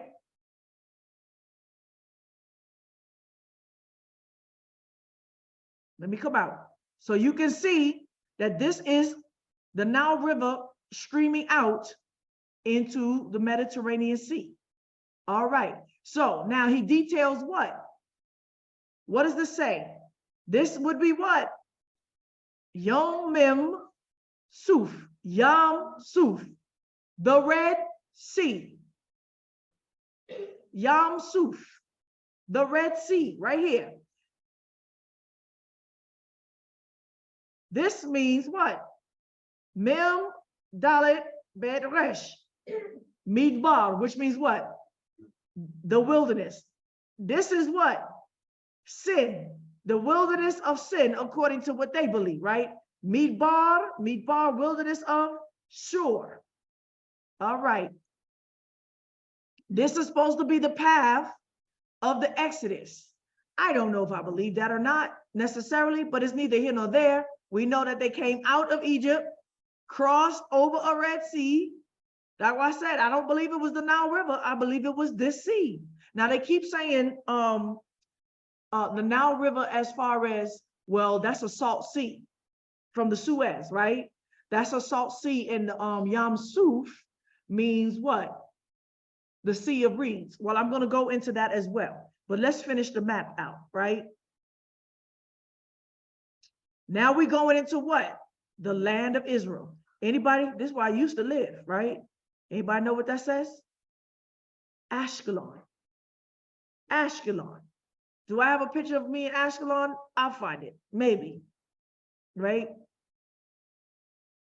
Let me see if I can see some things that y'all could. So it's also Shevat. So when you say, oh, let's see the land of Judah. Let's see the land of Judah. What does the word Shevet mean? Tribe, branch of who? Yahudah. Yahudah, the tribe of Judah.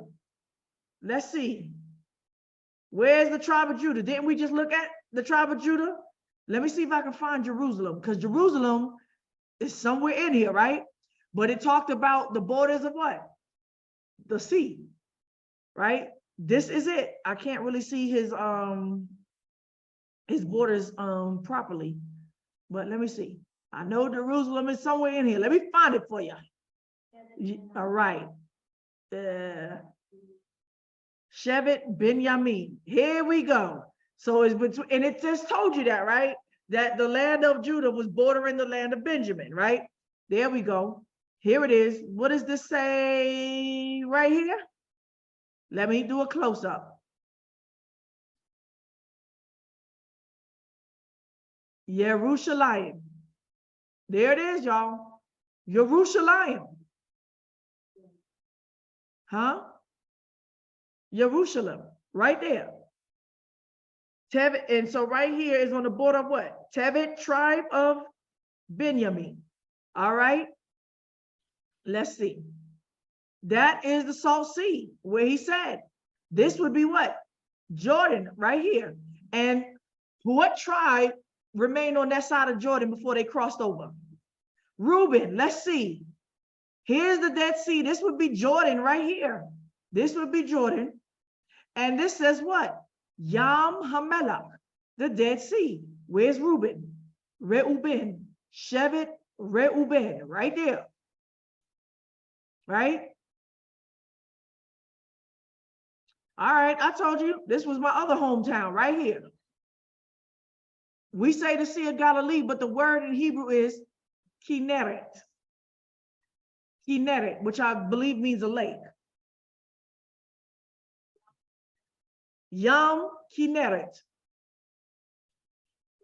The Sea Kinneret. I don't know what Kinneret means, but y'all call it the Sea of Galilee, right?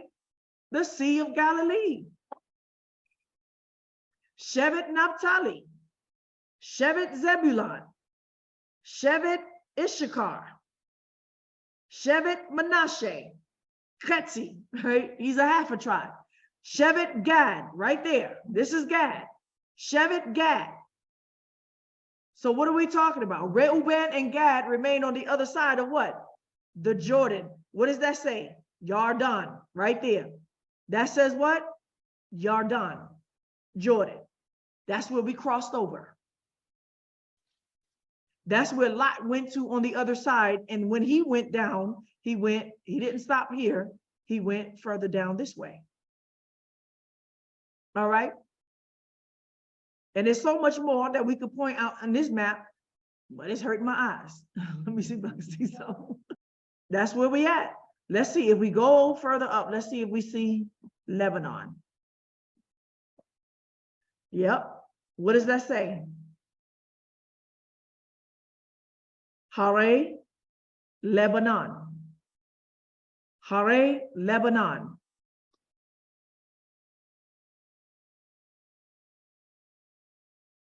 All right. Okay, are we clear? This man is a liar, and this is just the beginning of me unfolding his lies. I'm on his tail. Oh, let me show the compass. So those of you that just learned my lesson, right? This word is Safon. Safon, which means north. This word is Daron. Dalet Resh Wa Mem Sofi. Daron, which means south. This word is Mizrach, which means what? East. And this word is Ma'arev, which means west. So let's see, if this is north and this is south, that means that the map is what? Upside down. Upside down. So you turn me. So this is north, right? And so we can see going south. Now, one of the things that the Bible don't do is deal with northeast, southwest. The Bible don't deal like that. It deals real clear, north, south, east, and west. So he's not dealing with the in-betweens. He's like, stop playing semantics. You're going left, you're going right, you're going up, or you're going down, right? So that's what I have to say. Did I want to say anything more? Yes. Give me 1 second. And then I'm going to close this out. Okay. So the other point that I wanted to bring out is the thing about the Yam Suf.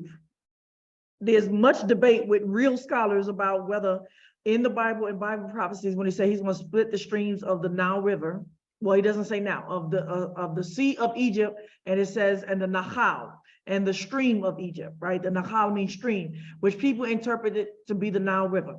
We saw that the promise was from the great river Nahal of Euphrates until the Nahal of Egypt. And so a lot of people that said that Yam Suf is not the Red Sea. It had to be the Nile Sea, the Nile River, because this is sweet water and a lot of reeds passed down there, right? So when they interpret the word Yam Suf, which is a Hebrew word, Yam Suf, it translates as the Red Sea. And the Bible says the same thing. It does not say that it's the Nile. It says it's the Red Sea. Now, I do believe that because of the Suez Canal and a lot of weather situations and what's going on between these lands, that a lot of changes has happened to there. But this is something that people don't understand about the Red Sea. Even though it's salty, a seabed becoming a sweet stream, right? So in Nehemiah, in 9, it says, 9 and 7, you are Yahweh, the Elohim who chose Abraham, brought you out of the Ur of Chaldees and gave you the name Abraham. 8, and found his heart faithful before you and made a covenant with him to give the land of the Canaanite, Hittite, Amorite, Perizzite, Jebusite, and Girgasite, to give it to you, his offspring, and have performed your words, for you are righteous. You saw the affliction of our fathers in Egypt and heard their cry by the Red Sea. When did we cry? We cried while we was in Egypt, but what cry is he talking about right now? When the army was coming up against us and we was trapped between what? The Red Sea. Once we crossed over, we was out of their territory. The Suez Canal wasn't there, y'all. Right? So it says Yam Suf. When we cried out by the Yam Suf, right? All right. So still it's up for debate. But look at what Browse Davis Briggs says. Suf. So the word Suf also, they're translating it as noun masculine, reeds or rushes. Collective, probably loan word from Egyptian reeds, right? Semitic according to whatever. Russia is in now, Exodus. So Exodus 2, 3, and 5, they saying in the now, right? Suf. Kane, Isaiah 19 and 6 of Egypt, right? So the word Suf also does not mean read. Y'all, anybody know what the word Suf also? It means the end. The end. Sof, from the word sof. It means the end. So it could be talking about the end of the stream where it becomes sweet to salty, right? This part of the end that becomes sweet. But this is my point. Usually in combination, Yam Suf probably sea of rushes or reeds, sea of city of Suf, right? Which Greek included in wider name, Red Sea, right? Who explains as name originally given to the upper end of the Gulf of Suez that extended into the Bitter Lakes. So what it's trying to tell you is that whatever direction the Suez Canal originally flowed, it is the end of the Gulf of the Suez. And there was a city there called Suf that had reeds. And so he's telling you that it was sweet water that extended into the Bitter Lakes, means salty water. So I don't know what way that streams anymore because the Suez Canal is there, right? Shallow and marshy. So shallow and marshy means that it had reeds there. Whence reeds, probably also reddish in color, compared also he name applied only to arms of Red Sea, most often. The Gulf of Suez, sometimes referred to as the Gulf of Aqaba. Why the Gulf of Aqaba? Because it's part of the Red Sea, right? And I'll just show it to you from here.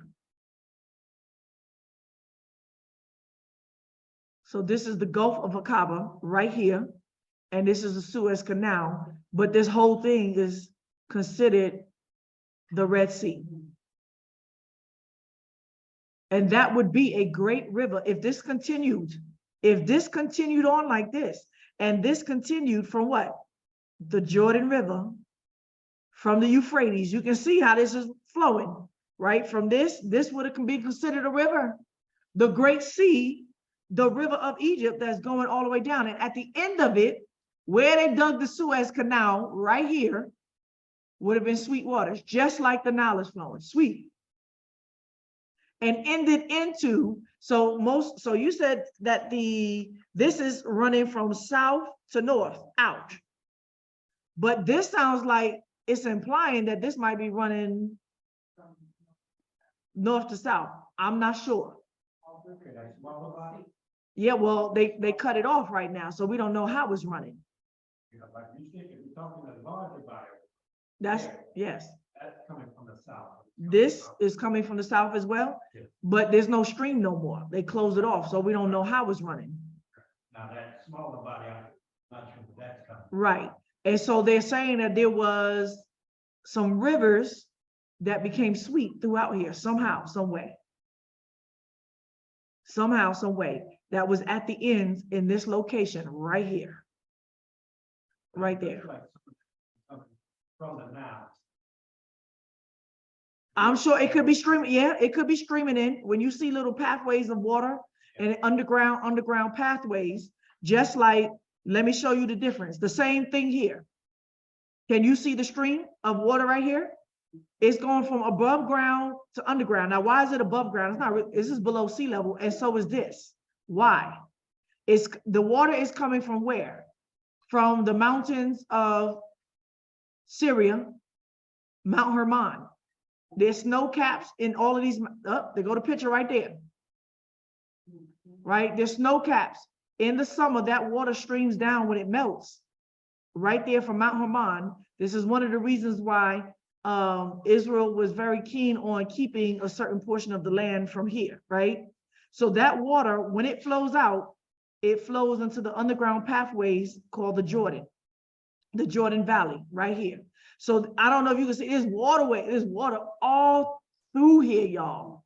There's water path, it's watered. You see, it's quite green. It's watered off. There's so many underground water pathways and streams and rivers and small through here, right? And it's coming, this is called the Jordan Valley as well. And then that dumps out into what? The Sea of Galilee. It's sweet water. The Sea of Galilee is sweet. And this is also now, it goes in and is feeding underground pathways and above pathways. This is feeding valleys of, it's called the Jordan Valley as well. Rivers underground and above, all the way down, is feeding into this. It's feeding all the way down in these valleys, right? Let me go down. That water runs all the way underground and it dumps out into what? The Dead Sea, which has become salty now. And from there on, near the Dead Sea, there's other waters that's streaming out from it at En-Gedi. En-Gedi is where David had hid in the caves because they were what? Pure water coming from the rocks. Flowing out also is feeding into the Dead Sea. And En-Gedi is beautiful. I mean, that water is the best water ever.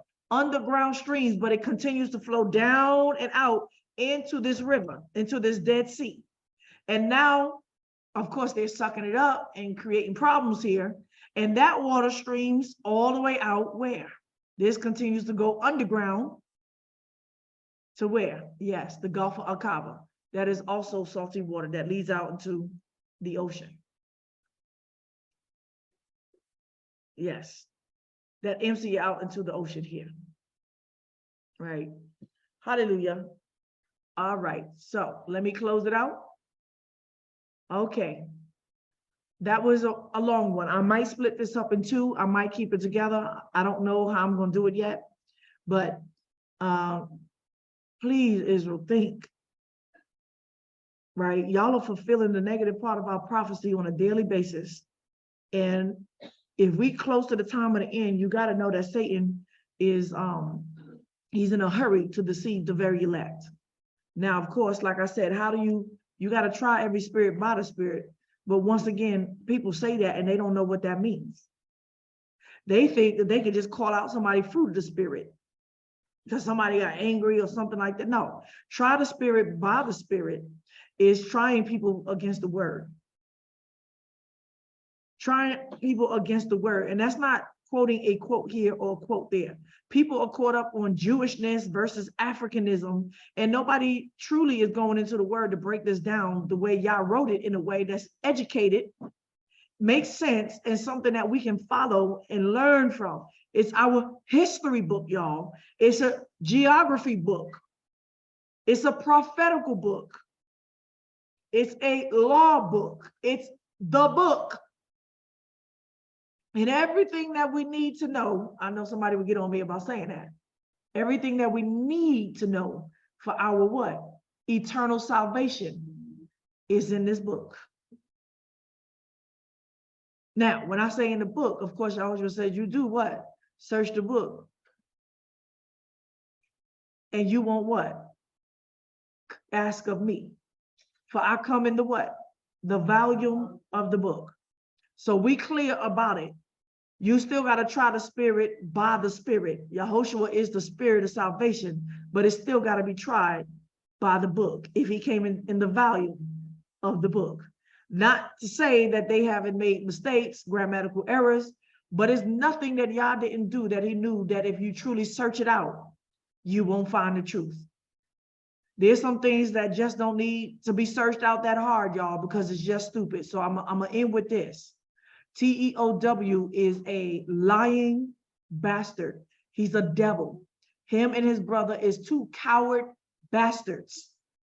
And if they ever did show their face in the street, they'd be jumped 1,000 times because he get down like that. But he's a lying bastard. The devil would use some bits of truth, but y'all need to try this Negro. And once again, Emily got him by the balls. He got to pay this woman now. He got to get money for her or she going to tell on him. But Like I said, let the devil play the devil, because it ain't my money she's stealing anymore. It ain't the assembly's money that she's stealing anymore. It ain't the holy ones. It's stupid people playing on your money. On that note, look for it. I got more to expose about Mr. Yakoba. Look forward to it. On that note, Salamu alaikum, shalom shalom, lekulam, salamu alaikum lekulu. Have a good week, shabu atov. Does that sound African to you? And I hope that that brought some clarity to you. Be sure, I'm about to show you that what I just showed you that he does here, he does with everything. And he knows that you'll never fact check him. Many people has been trying to expose him. And this is only the beginning. And they didn't have the views. And no, I don't have 10,000, 20,000 views, but I will have enough views for the word to go out to cause an effect. Amen. And by the end of the matter, they will search me out. All 10,000 of yours that hate me now, and everybody else, they're gonna search me out when the time comes, when the blackout comes, they're gonna search it out. And they're gonna find you to be the scandalous, lying, little cowardice demon, you and your twin brother that you are. And Yah is great. Amen.